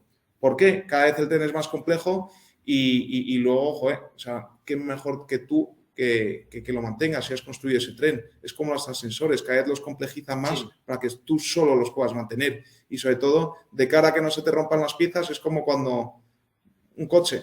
O sea, si quieres que te lo mantenga el competidor, luego si se rompe una pieza, no me vengas diciendo, oye, ¿por qué se ha roto esto? Entonces, de cara a tener un total cost of ownership, o sea, abajo, o sea, la clave es el mantenimiento preventivo y saber, el know-how, pues eso, toda la digitalización, o sea, todo lo que tienes en los ordenadores, o sea, que al final el tío más eficiente para mantener un tren de Talgo de forma barata es el mismo Talgo. Entonces, eso es, yo creo que por poder, bueno, con un tren, vamos, sobre todo los de alta y muy alta velocidad, o sea, yo te diría que imposible que los haga otra persona. Y pues no es un tren de menos valor añadido que vaya a 180, pues no sé, los que igual vendes en India alguna vez, pues igual ese mantenimiento igual no lo haces tú, pero igual tampoco te interesa tampoco hacer un mantenimiento que no tenga valor añadido. Y todos los competidores que no han surgido a Renfe, realmente Talgo puede hacerte el tren que quieras. Y entonces a ti te viene bien que hay un montón de competidores porque realmente es una, no sé, es una opinión mía, pero muchas veces cuando el sector público está sin competidores en ciertos segmentos, pues no sé, ¿qué vale el AVE de Renfe de Madrid a Barcelona? Pues vale una fortuna. Pues quizás deberían de haber más competidores y que ese billete acabe valiendo en vez de 100 euros, pues 30 euros o 20. Y de verdad haya frecuencias, no que tengas que levantarte a las 6 de la mañana. Y esto, que puedas ir a la estación de Sants casi sin comprar nada y que haya 3 competidores, entonces todo eso a Talgo le viene muy bien, porque le encargarán trenes a Talgo, le encargarán trenes a CAF, le encargarán trenes a Alstom y le encargarán trenes a Siemens. Pero bueno, aquí entra eso, qué producto, qué precio y probablemente pues Talgo, pues eso, precio y luego precio de operar el tren, bien, lo más eficiente. Y luego las barreras de entrada, por ejemplo, cuando tienes un buen contrato de mantenimiento, tú mandas ahí a tu gente. O sea, por ejemplo, en Arabia Saudí, que acabaste de entregar los trenes, yo creo que fue en el 18, pues tú montas ahí tus instalaciones de mantenimiento, evidentemente todo conectado pues con la central para que sepas todo muy bien qué está ocurriendo, pero ¿Puede hacerlo un competidor? Sí, pero volvemos a lo mismo. O sea, tú tienes que conocer muy bien tu producto y quién mejor que Talgo que se lo conoce. Entonces, yo creo que, bueno, sobre todo alta y muy alta velocidad, o sea, solo lo puedes hacer tú. Por ejemplo, Renfe en alguno de tus contratos te pide, oye, que compartas tus capacidades pues, con operarios industriales de Renfe. Entonces, en España muchas veces los contratos de mantenimiento te los partes a la mitad. Lo más crítico lo hace Talgo y lo menos crítico lo hace los empleados de Renfe que están despistados. Entonces, pero bueno, eso es como te diría. Y no sé si me he dejado... No, No sé no, si... no, no, no. No, pero me ha surgido otra que es a nivel de cuota de mercado. Claro, al final son 4 players. Más o menos todos tienen ahí su 25% y todos tranquilos. O realmente hay alguno que esté perdiendo mucho o alguien que esté intentando robar bastante. Algo donde se movería dentro de ese espacio. Pues te diría yo que en alta y muy alta velocidad, como al final es material muy caro, o sea, es bastante lumpy, o sea, cíclico cómo consigues los contratos, aunque luego te da recurrencia el mantenimiento. Entonces, claramente los dos gigantes son Alstom, son Siemens, Hitachi también es muy grande y luego, pues, aunque bueno, ahora CAF tiene una parte de autobuses, pero CAF está, vamos a decir, especializada en vamos, trenes de menos velocidad y menos valor añadido.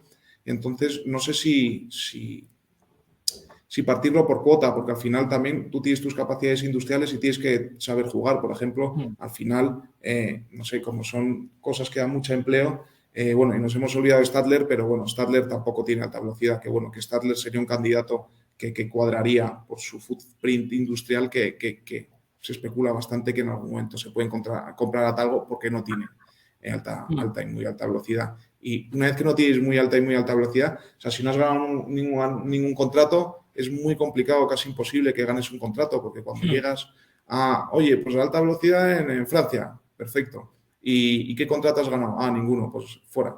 Sí. Entonces es como, eso es un poco tu barrera de entrada, tus credenciales. Hmm. Y no sé si lo mediría por cuota, pero te diría yo que si partimos los players en 4, pues Talgo tendría muchísimo más bajo, con 25%, porque yo a Talgo le diría que es como un jugador de nicho.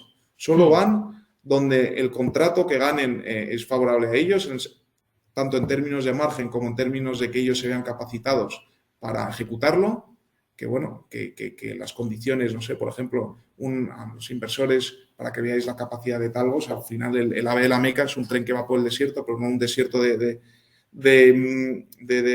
arena, sino como de rocas, y la gente decía, no, estos trenes se van a romper. Pues diseñaron un tren pues, especial para el calor, con diferentes tipos de materiales, para el tema de la arena, para las rocas, para que no se... Y entonces ellos se sintieron cómodos, por eso pidieron más margen, porque tenía cierto riesgo y consiguieron ejecutarlo bien.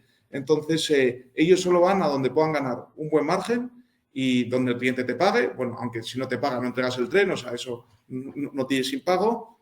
Y donde también, bueno, al final es como, al final es los caramelos y los niños. Ellos quieren vender un tren y su idea es mantenerlo toda la vida útil. O sea, ellos quieren vender trenes para luego mantenerlos. Entonces, al final te diría yo que el modelo de negocio de Talgo es ser súper conservadores con los contratos que ganan y no ir a ganar todo. Porque al final, como tienen las capacidades industriales como son, o sea, no necesitas ejecutar 2.000 millones al año para tener un buen margen. Eso es más bien Alstom y Siemens que tienen que ir a por todo, porque o llenan sus capacidades industriales o si no, pues la dilución de costes fijos pues les va a poner problemas. Y bueno, cerrar hoy en día en Europa pues capacidades industriales y echar gente a la calle, pues evidentemente es muy duro humanamente, pero luego también es cada día más complicado y Alstom lo tiene difícil en Francia, que los sindicatos son fortísimos.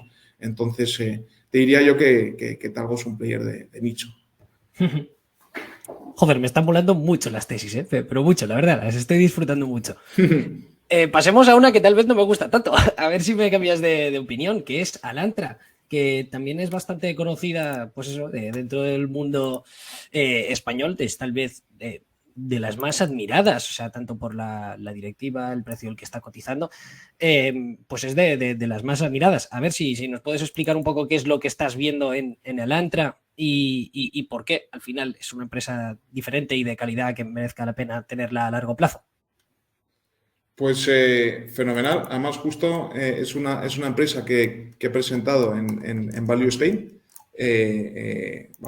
hace varias semanas, entonces la tengo muy fresquita. Y vamos, yo hoy mismo estaba comprando alguna acción más para el fondo y muy bien. Vamos a dividir la empresa en 3 segmentos.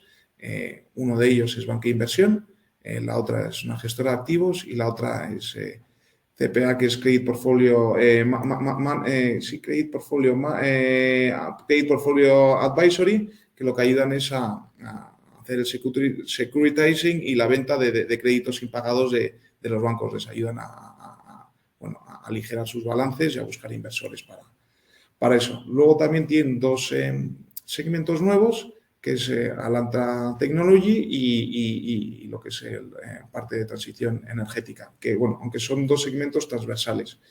Y bueno, por darte un poco al final como a nosotros nos gusta, no solo compramos negocios, sino también compramos personas. O sea, ¿qué es Alantra? Alantra, el fundador de Alantra, el presidente y consejero delegado y segundo mayor accionista, es Santiago Eguidazu.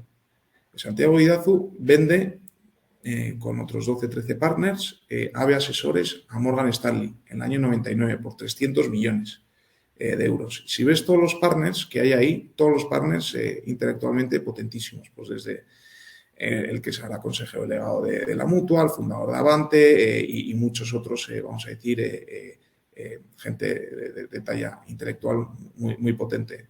Él lo vende porque algunos de sus partners querían vender y muy rápidamente, un año y medio más tarde, pues se monta otra vez lo que se llama N+1.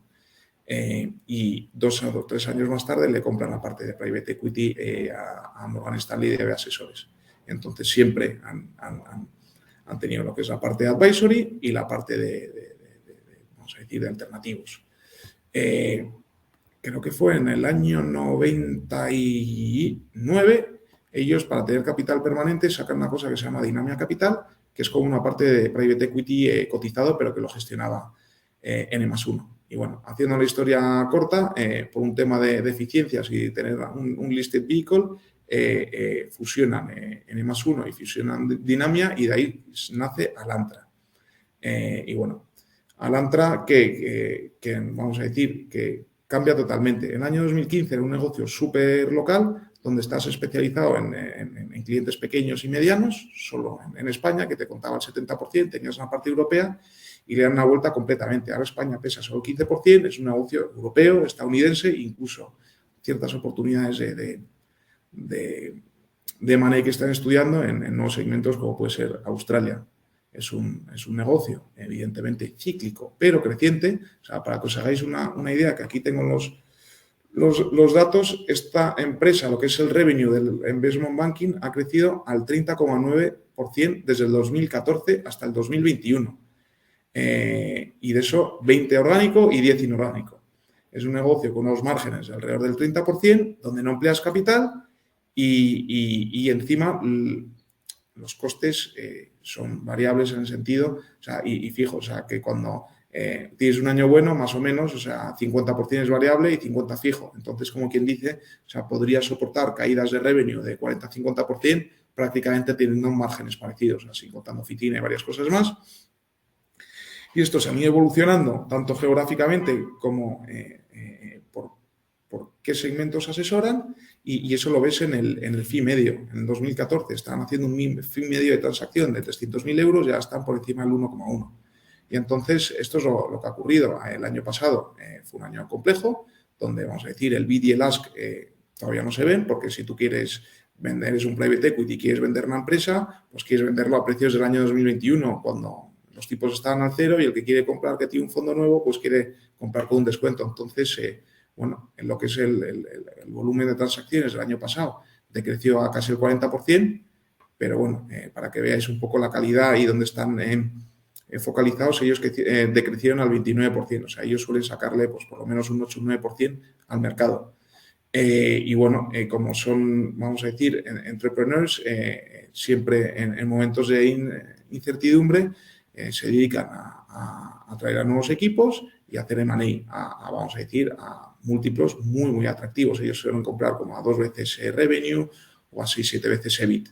Y eso lo han hecho en el pasado, han estado parados 2 o 3 años porque no encontraban equipos buenos o boutiques a precio adecuado y ahora están con bastantes oportunidades. Para que os hagáis una idea, más o menos, esto está cotizando a 420 millones de euros, 410. Tienes 125 millones en caja neta, o sea, y eso le descuento 25 o 30 millones de, vamos a decir, 2 o 3 meses de nóminas y tienes 62 millones invertidos en tu propio vehículo, que es lo que siempre digo. Si quieres que alguien invierta en tu propio vehículo, tienes que coinvertir, que es lo que estamos haciendo nosotros. Y ellos hacen lo mismo, por eso tienen una franquicia muy buena. Y bueno, eso sería la parte de iBanking. Si quieres podemos pasar a lo que es la parte de Asset Management. Han pasado de ser más, no monoproducto, pero ellos están especializados, tienen 2 fondos de renta variable cotizada, pero que también muy focalizados en analizar las compañías y serían como activistas positivos, que es el QMC y el EQMC. Entre esos 2 gestionan como alrededor de 1.500 millones, tienen uno de los mejores fondos de private equity en Iberia, que cada 3-4 años levantan 350 millones. Ahora tiene un fondo de deuda privada, un fondo de transición energética, que eso es una de las cosas que cuando antes os hemos hablado de lo que es transición energética, han conseguido commitments de 265 millones este año y de un fondo de 750 millones para desarrollar casi 2 gigas de renovables para aseguradoras, etc., sin mucha deuda para conseguir retornos del 7-8%. Y bueno, y Reichmuth y Amundi pues te han puesto el ticket ancla. Y luego, que sería como parecida a otra empresa que tenemos en el fondo, que se llama Petershill Partners, se dedican a comprar stakes minoritarios en ciertas gestoras y anclarles los vehículos, que muchas veces pues gestoras o se va a un partner o necesitan sacar una nueva estrategia y necesitan 50-100 millones para anclar la estrategia y han ido comprando stakes en eso. Y bueno, eso se llama la parte del Asset Management de Strategic Partnerships. Pues tienen stakes que van del 29 al 40 y pico % en Access Capital, Amshore Investment Strategy, Indigo Capital, ASEBI, 33N, que son los que eran de Sona Investment Management, que ellos son uno de los que les han ido a montárselo por su cuenta. Y entonces, bueno, una de las preguntas supongo que viene es, oye, ¿por qué tanta volatilidad hacia arriba, hacia abajo? En lo que es el revenue, en la parte de gestión de activos, hay lo que es la parte de fee recurrente y la parte de performance fee. Nosotros estamos muy focalizados en el fee recurrente, porque el performance fee no lo puedes controlar. Si la economía va bien, los mercados van bien, pues es probable que tengas performance fee. Cuando el año pasado, por ejemplo, los mercados estuvieron más inciertos, pues no tienes performance fee. Por ejemplo, el año pasado solo consiguieron 800.000 euros de performance fee. Cuando en el año 2021, pues esa cifra era por encima de casi 20 millones, que hay que recordar. Sin embargo, lo que es el fee recurrente, desde el año 2014 está creciendo al 9-10%. Y entonces ellos están lanzando estrategias, están comprando stakes controladores en otras gestoras y esto va creciendo. Y eso es una evidencia, la UM va creciendo y el fee recurrente va creciendo y bueno, ¿cuándo van a volver a tener un buen año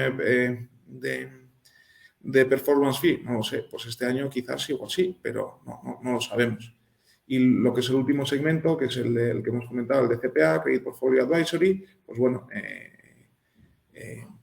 ellos han sido uno de los grandes transaccionadores en Grecia, en Italia, están preparados en Brasil y en China, a ver si en algún momento pues, los bancos deciden quitarse morralla encima y bueno, eso vuelve a ser un negocio asset light, un negocio de personas, un negocio de emprendedores y bueno, en el año 2008 le compraron a KPMG UK lo que es el segmento a 6 veces PI. Y entonces, bueno, vuelve a ser un negocio que orgánicamente crece al 9,5% desde los últimos 5 años y inorgánicamente le meten el 10%.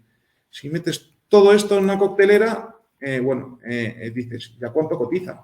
Si le quitas la caja y bueno, en el año 2021 ganamos 53 millones, el año pasado 33, con beneficios de primarios de este año volvemos a estar en 7,6 veces beneficios y bueno, ellos suelen repartir en dividendo todo su beneficio recurrente, o sea, lo que es la parte que inviertes en tus propios fondos, lo reinviertes y entonces, bueno, estamos con un dividend yield de por debajo del 8%, como 7,8%, que si ejecutan el plan de negocio como nosotros creemos que el 25, 26 van a volver a ganar 55 o 60 millones, pues el dividendo puede subir a potenciar hasta el 12, el 13. Y entonces, vamos, nosotros lo que hacemos es valorar la parte de iBanking, que es cíclica, a 10 veces beneficio, la parte de Asset Management a 15 veces y la parte de Credit Portfolio Advisory a 10 veces. Y eso nos da que este negocio en 2-3 años debería de valer 16 euros, con la caja neta son otros 4 euros y los dividendos que voy a cobrar en estos 3 o 4 años son otros 4 euros. Entonces, a 5 años vista, nos da que vale con dividendos como 25 euros por acción, que es un 122%. Pero, esto, Beltrán, estás muy positivo. Nosotros como equipo en Santa Lucía, ya en el año 2016-2017, compramos más del 3% de esta empresa, alrededor de 7 euros. Y entonces, aunque esté en 11, digas, pues no habéis ganado mucho. Si le sumas los dividendos, en los últimos 7 años también hemos hecho un 122%. Entonces, bueno, es una historia que conocemos muy bien. Además que hay un libro muy bueno de Santiago Eguidazu, que recomiendo mucho, Creación de Valor y Gobierno de la Empresa, que, al final nos estamos asociando con gente que lleva décadas haciendo esto y vamos a las juntas de accionistas, les apoyamos, creemos que es un buen negocio, creciente, tiene parte de ciclicidad, pero es que además lo compramos muy barato, entonces eso es un poco. Seguimos comprando, hoy estamos comprando alguna Hacienda Lantra. En cuanto a dudas, que creo que son bastante razonables, más que nada suelen ser intrínsecas a la industria. En primer lugar, es lo que hablábamos de las performance fee y de las base fee. Has comentado que obviamente las base fees en la gestora, pues bueno, están aumentando, has dicho, al 7-8% anual o al 9% más o menos, si no me equivoco, pero claro, es que si tienes algún mal año, te empiezan a caer los assets under management, que creo que has comentado que eran 1.500 millones, si no recuerdo mal, y es que además dejas de tener las performance fee. Yo lo que veo es que si eso ocurre, ahí al final lo que pasa es que tu margen se termina por comerte. Decías que, bueno, que al final los empleados tienen una gran parte, el 50% de su retribución es variable, con lo cual si te caen las performance fee, pues te caen más o menos también en un porcentaje similar los gastos y que por tanto tu margen más o menos se mantiene. Pero es que claro, al final el asset management es una industria de personas. ¿Qué es lo que pasa? Sí, es lo que han pasado ya en otras gestoras españolas, como por ejemplo en Cobas, en que tienes unos malos resultados y te empiezan a salir tus analistas y te quedas sin poder retener talento, con lo cual tienes dos opciones. Si quieres retener el talento, pues tienes que aumentar su salario base si pierden la parte variable, o si no, ser consciente de que vas a perder talento y que por tanto tus resultados a lo mejor van a ser peores. Y la parte de la banca de inversión al final también es cíclica. Si pues tenemos un año como lo que has comentado, 2022, les han caído las ventas, pues eso, lo pongo aquí, lo he visto antes, casi un 30%, y las del asset management casi un 40%, joder, aquí puedes tener problemas. Y claro, o sea, tan solamente, que es la parte que yo es lo que estoy viendo, si tu parte de asset management deja de tener esas performance fee, al final lo que pasa es que el beneficio neto consolidado de la empresa, eso es haciendo 4 números brutos y feos, o sea, más que nada que sea orientativo, pero bueno, que se ilustra cómo se te cae un montón el beneficio neto. ¿Qué riesgos le ves que eso puede pasar? Porque claro, tenemos que si es un mal año, o se te va talento o que tus costes aumentan en relación a las ventas. Y si tienes un buen año, pues tienes que pagarle una gran parte a tus empleados para retenerlos, tanto a los banqueros de inversión como a los gestores. Con lo cual, ¿hasta qué punto realmente es un negocio estable y recurrente a largo plazo? ¿Cómo se podría comportar en un escenario de crisis? No sé cómo lo ves. Y la otra pregunta, bueno, que ya me lo he resuelto, claro, que aquí hay que descontarle la caja, es que más o menos los múltiplos a los que está cotizando actualmente son muy parecidos a los de otras empresas comparables. Pero bueno, quitando la caja, entiendo de que esté mucho más atractivo, y si tienen una política de capital allocation en la que van destinando dividendo, pues me parece más que lógico que esté barata. Fenomenal, pues Martí, la verdad es que has dado en el clavo. O sea, al final esto es una empresa, un modelo de negocio donde hay que estar muy encima, porque todos los puntos que has tocado son muy importantes de cara a decidir tanto para monitorear la inversión como para decidir si invertimos. Lo primero que tocaría es que es una gestora de activos alternativa, entonces la belleza que esto tiene es que no se te pueden ir los activos fácilmente. O sea, lo que es la parte del EQMC y QMC, aunque son fondos de renta variable, pero de eso, vamos a decir, activistas positivos, toman stakes del 5 al 20%, es que el plazo medio de tu ticket pueden ser 4 o 5 años. No se te puede ir antes. Y en la parte de private equity, pues la vida útil de tus activos, vamos a decir, entre 8 y 12. Entonces, vamos a decir que igual si se te quisiese marchar todo tu dinero, tardaría 7 o 8 años en marcharse. O sea, no puede marcharse antes. Entonces, eso es lo primero que te da la recurrencia, que tú ya tienes, como quien dice, visibilidad en ingresos durante los próximos 7 o 8 años y luego no se te va todo. Si lo haces mal, pues en 10 años pierdes el 20, el otro 20 y tardas 30 años en getting out of business. Entonces, eso es lo primero. Luego, la estructura de costes va muy atado a tus ingresos. Entonces, cuando va bien, le va bien a todo, a tus empleados y al Antra, y cuando va mal, pues o no hay bonos o hay muy poco. Y luego lo bueno, vamos, lo que yo creo que es importantísimo, la cultura empresarial hace que la gente crítica, tanto en la parte en todos los segmentos, es que ellos son partners o accionistas de ciertas subempresas.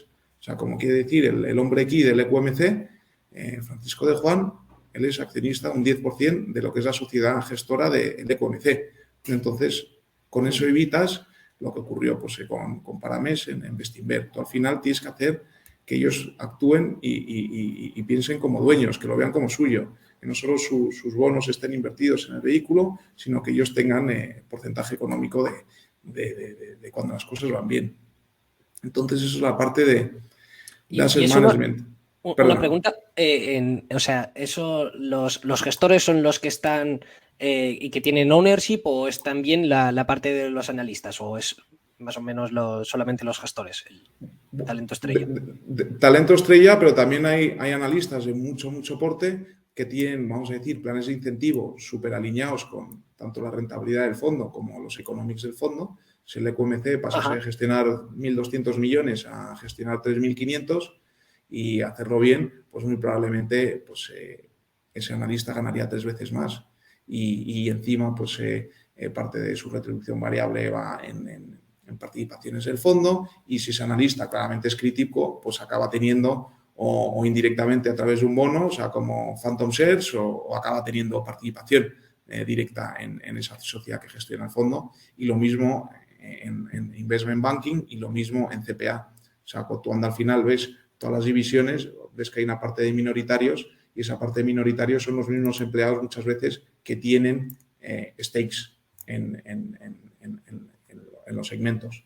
Entonces te diría yo que es súper entrepreneurial, o sea, hablando de la quiebra de Credit Suisse, al final si tú trabajas en un mastodonte, pues al final lo hagas bien o lo hagas mal, te puedes echar a dormir debajo de una mesa que nadie se va a dar cuenta, ¿no? Y entonces esto es todo lo contrario. Es una cultura donde te dan un montón de autonomía, pero a la misma vez donde tienes que performear y si performeas te van a pagar bien y quién sabe, cuando ves lo que es el pool de talento que hay en Alantra, que es grandísimo, pues si tú entras joven y lo haces bien, cuando pasen 15 o 20 años vas a acabar siendo una persona muy importante dentro de la institución y donde te vas a ganar bien la vida. O sea, tipo americano. Si te lo trabajas y te lo ganas, o sea, Te lo dan.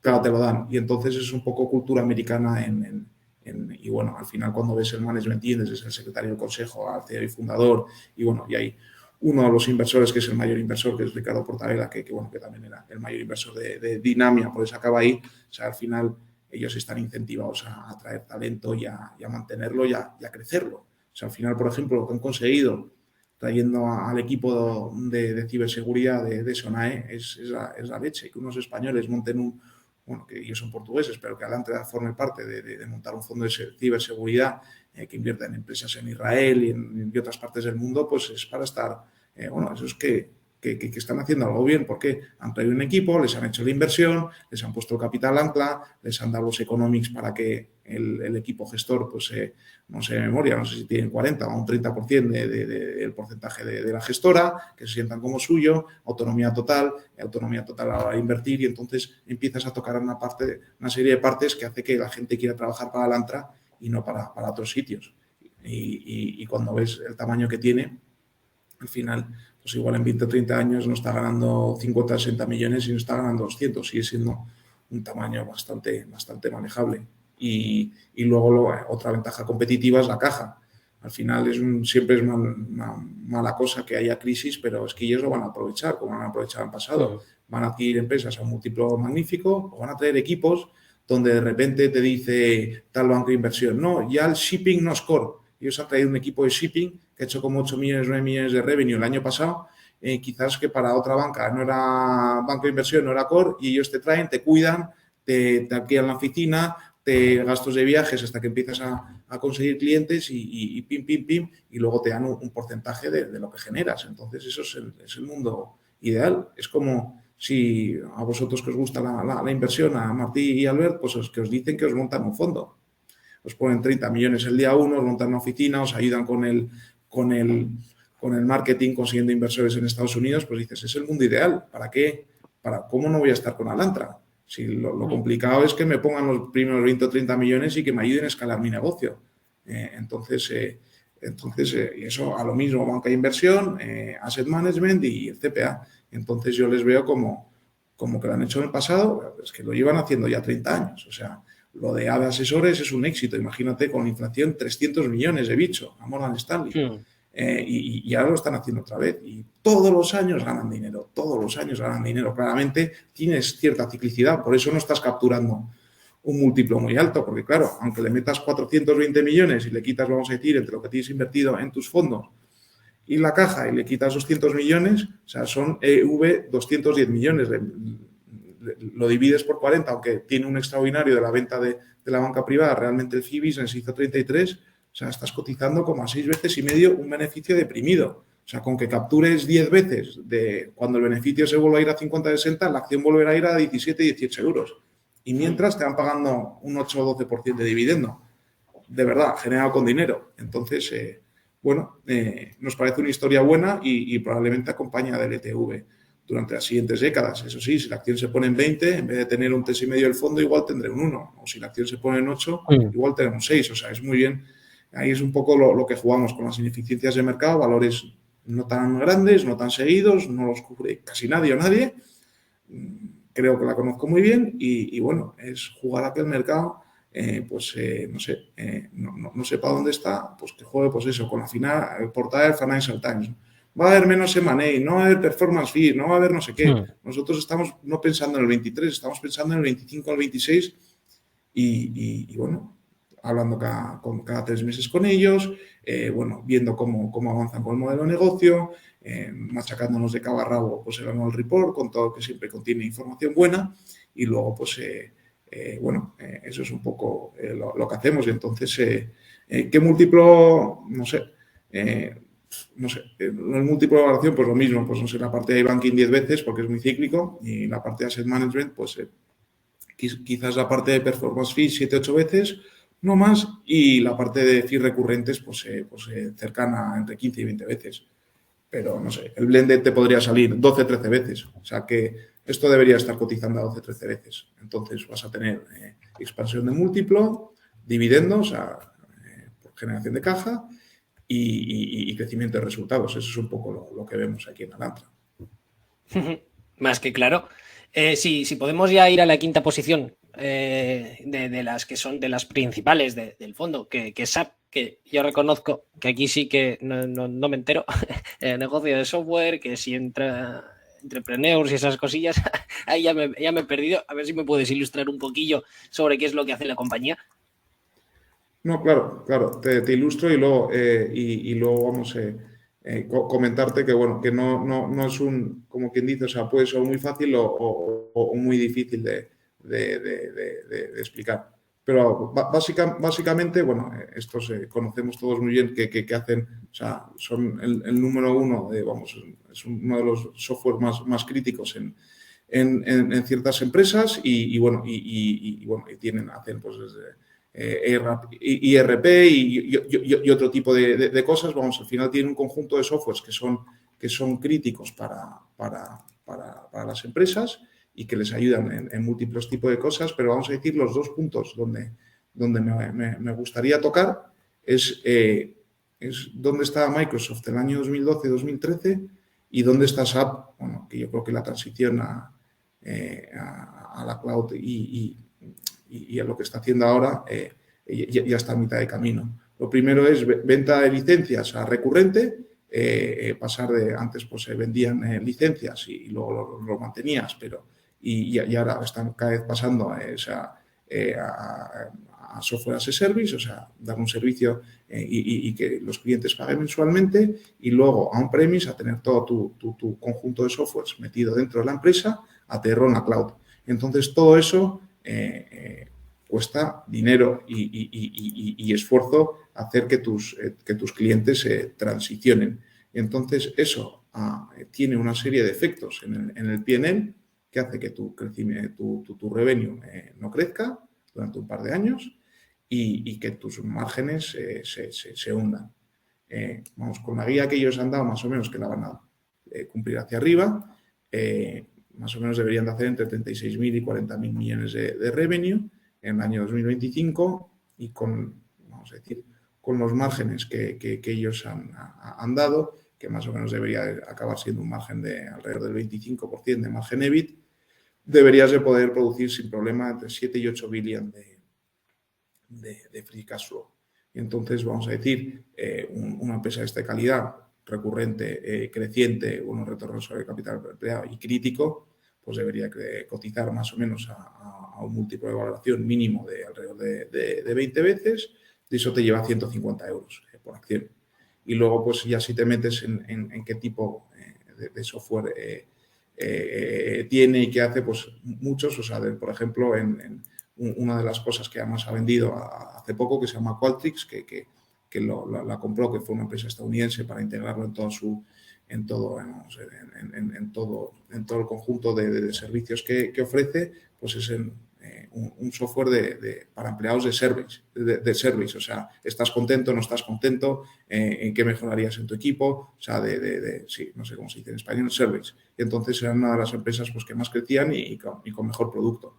Y eso se llama Qualtrics, la han vendido ahora Silver Lake, pero sin embargo siguen en el conjunto de servicios que produce, pues lo hace. Esos temas de contabilidad, temas de eficientación de cadena de suministros, al final SAP hace un montón de cosas. Y bueno, compites contra Oracle y contra otros pequeños, diferente en qué subnichos, pero aquí simplemente como yo lo defino, cuando al final, que además el mismo Adobe lo ha hecho y el mismo Microsoft lo hizo, o sea, es de venta de licencias a recurrente y de tener todo en el on-premise y a cloud. Esas dos transiciones te hacen que tu P&L se ponga feo durante un par de años y eso es lo que ha ocurrido. La acción está en 150 euros por acción y caía a la mitad. Entonces nos dio la oportunidad de comprar un líder en un montón de segmentos con un buen balance creciente y nos dio la oportunidad de comprar un gran negocio pues, a unos múltiplos atractivos, que eso es la gran pregunta cuando nos dicen, oye, ¿tú qué eres? Value, growth, ¿qué eres tú? A mí me encanta comprar los buenos negocios, pero a un precio que me den un margen de seguridad y bueno, y eso es un poco aquí tenemos el 4% del fondo, aquí nos ha ido bastante bien desde que hemos lanzado el fondo y bueno, cuando se vaya acercando al valor objetivo tendremos que ver, volver a moderar a 5 años hacia adelante, qué capacidad de generación de caja tiene, cómo han cambiado los productos de SAP para ver si su dominio lo sigue manteniendo incuestionablemente y ir viendo pues, si nos dan nuestras targets de rentabilidad. Pero vamos a decir, esto sí que es un poco más abstracto y no soy una persona que, vamos a decir, que más sepa de tecnología, pero bueno, con mucha humildad, muchas horas y escuchando y aprendiendo, pues más o menos comprendes qué hacen, cómo venden y lo que hacen y bueno, este ha sido un tema pues de cortoplacismo del mercado, que nos ha dado la oportunidad de entrar en una gran empresa. Pues de esta, es que diría que creo que no tengo preguntas, o al menos no preguntas en las que crea que pueda aportar. Realmente, no sé, me mola muchísimo las tesis, la verdad. Estoy gratamente sorprendido y además también, o sea, entras en los documentos de la CNMV, realmente tienes alguna posición que me parece muy, muy, muy interesante. No me acuerdo el nombre, una empresa alemana de cemento, que tiene las terminales de cemento también. No sé, tienes tesis que la verdad es que me molan muchísimo. Y bueno, yo creo que ya llevamos ya casi 2 horas, tampoco te quiero robar el tiempo. Sí. Y además la de Prosegur y la de Talgo es muy estilo Lynch, porque esas las ves cada día, o bueno, las sueles ver a veces también en tu día a día. Y SAP también, si has trabajado en cualquiera que haya trabajado en alguna empresa o ha hecho algo de gestión, SAP pues ya sabe que se utiliza muchísimo. Eso es, o sea, al final es tener los ojos abiertos, ser muy humilde, a veces nos equivocamos, a dedicarle muchas horas y como bien comentas, o sea, yo por ejemplo cuando antes trabajaba en Santa Lucía veía lo crítico que era, vamos, para todos los departamentos financieros, de recursos humanos, de contabilidad, o sea, ellos no podían vivir sin SAP, o sea, siempre le dicen a SAP pues que es una herramienta, vamos a decir, poco flexible, que lo están mejorando con sus nuevas implementaciones, pero es que no pueden vivir, o sea, se apaga y adiós. Y entonces es estar con los ojos abiertos y que el mercado te dé la oportunidad, pues, jugar con tu ventaja. ¿Cuál es la ventaja de DLTV? Pues el largo plazo y la tranquilidad. Entonces todo el mundo está, pues no sé, si suben los tipos, que si bajan los tipos, que si... Bueno, al final nosotros estamos focalizados en los negocios. Y en 25, el año 2030, y eso es un poco nuestra ventaja con el capital permanente. Y sí, no tenemos 11 analistas, de momento estoy yo solo en la parte de gestión. En cuanto el fondo crezca un poco más, pues entrarán gente para ayudarme en la parte de gestión, pero es la tranquilidad y el largo plazo, y es un poco lo que, bueno, y hay otras muchas tesis que bien, no tengo el conocimiento suficiente o no están al precio. Por ejemplo, Adobe, vamos, el software número 1 en temas creativos, gracias a un tema de tipos de interés, porque la compañía ha seguido creciendo a lo bestia, al 12-13%, nos da la oportunidad de entrar en Adobe. Tenemos como el 0,7-0,8% del fondo, ya cotiza a 30 veces flujo de caja, cuando antes cotizaba 50-60. A 30 veces, creciendo al 12-13% al año, en los próximos 10 o 20 años, pues nos dan tires como del 8-9%. Si sigue cayendo, probablemente compremos más. Entonces, al final queremos estar en buenos negocios, y lo que pasa es que el precio también es una parte importante de la ecuación. Entonces, bueno, mucha humildad, mucho trabajo y bueno, y a medida que vaya pasando el tiempo, bueno, esperemos pues que el tiempo nos vaya dando la razón y como en el pasado pues podamos hacer rentabilidades atractivas de dígito alto simple y ojalá doble dígito, pero bueno, eso es muy complicado, el mercado es muy complicado. A partir del 8-10% estaremos encantados con los resultados, pero bueno, más del 10 eso se lo dejo a los superhombres.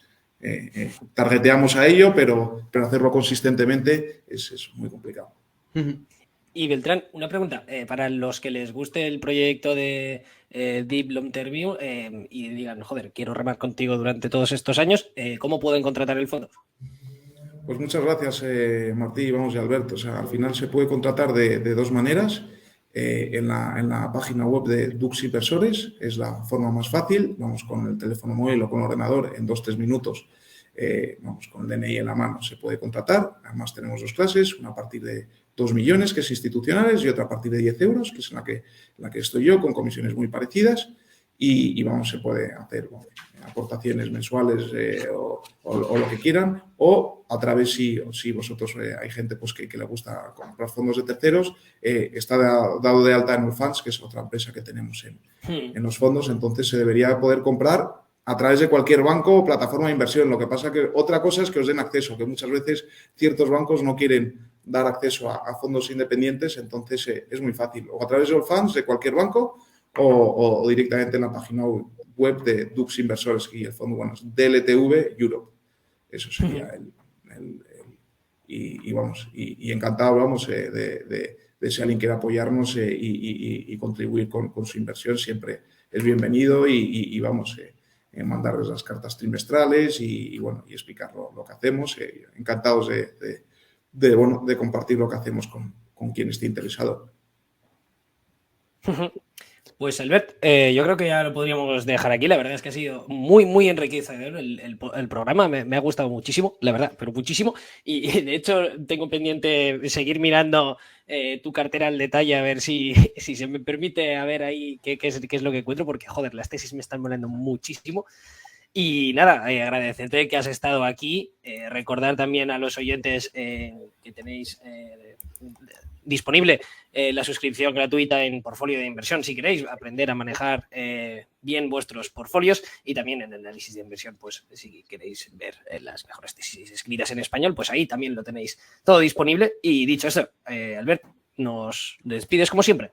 Sí, antes, pues bueno, Beltrán, gracias de nuevo por pasarte por el programa. Un honor para nosotros tenerte aquí. El honor es mío y vamos a agradecerte, Albert y Martí, que contéis conmigo y vamos, siempre estoy disponible para vosotros y un honor, repasar las tesis de inversión y la verdad que, un honor estar en este podcast y gracias por vuestro tiempo. Y bueno, con esto terminamos el programa de hoy. Esperamos que os haya gustado. Dejar un me gusta si es así, comentad y nos vemos en el siguiente. Y recordad, buy the dip. Adiós.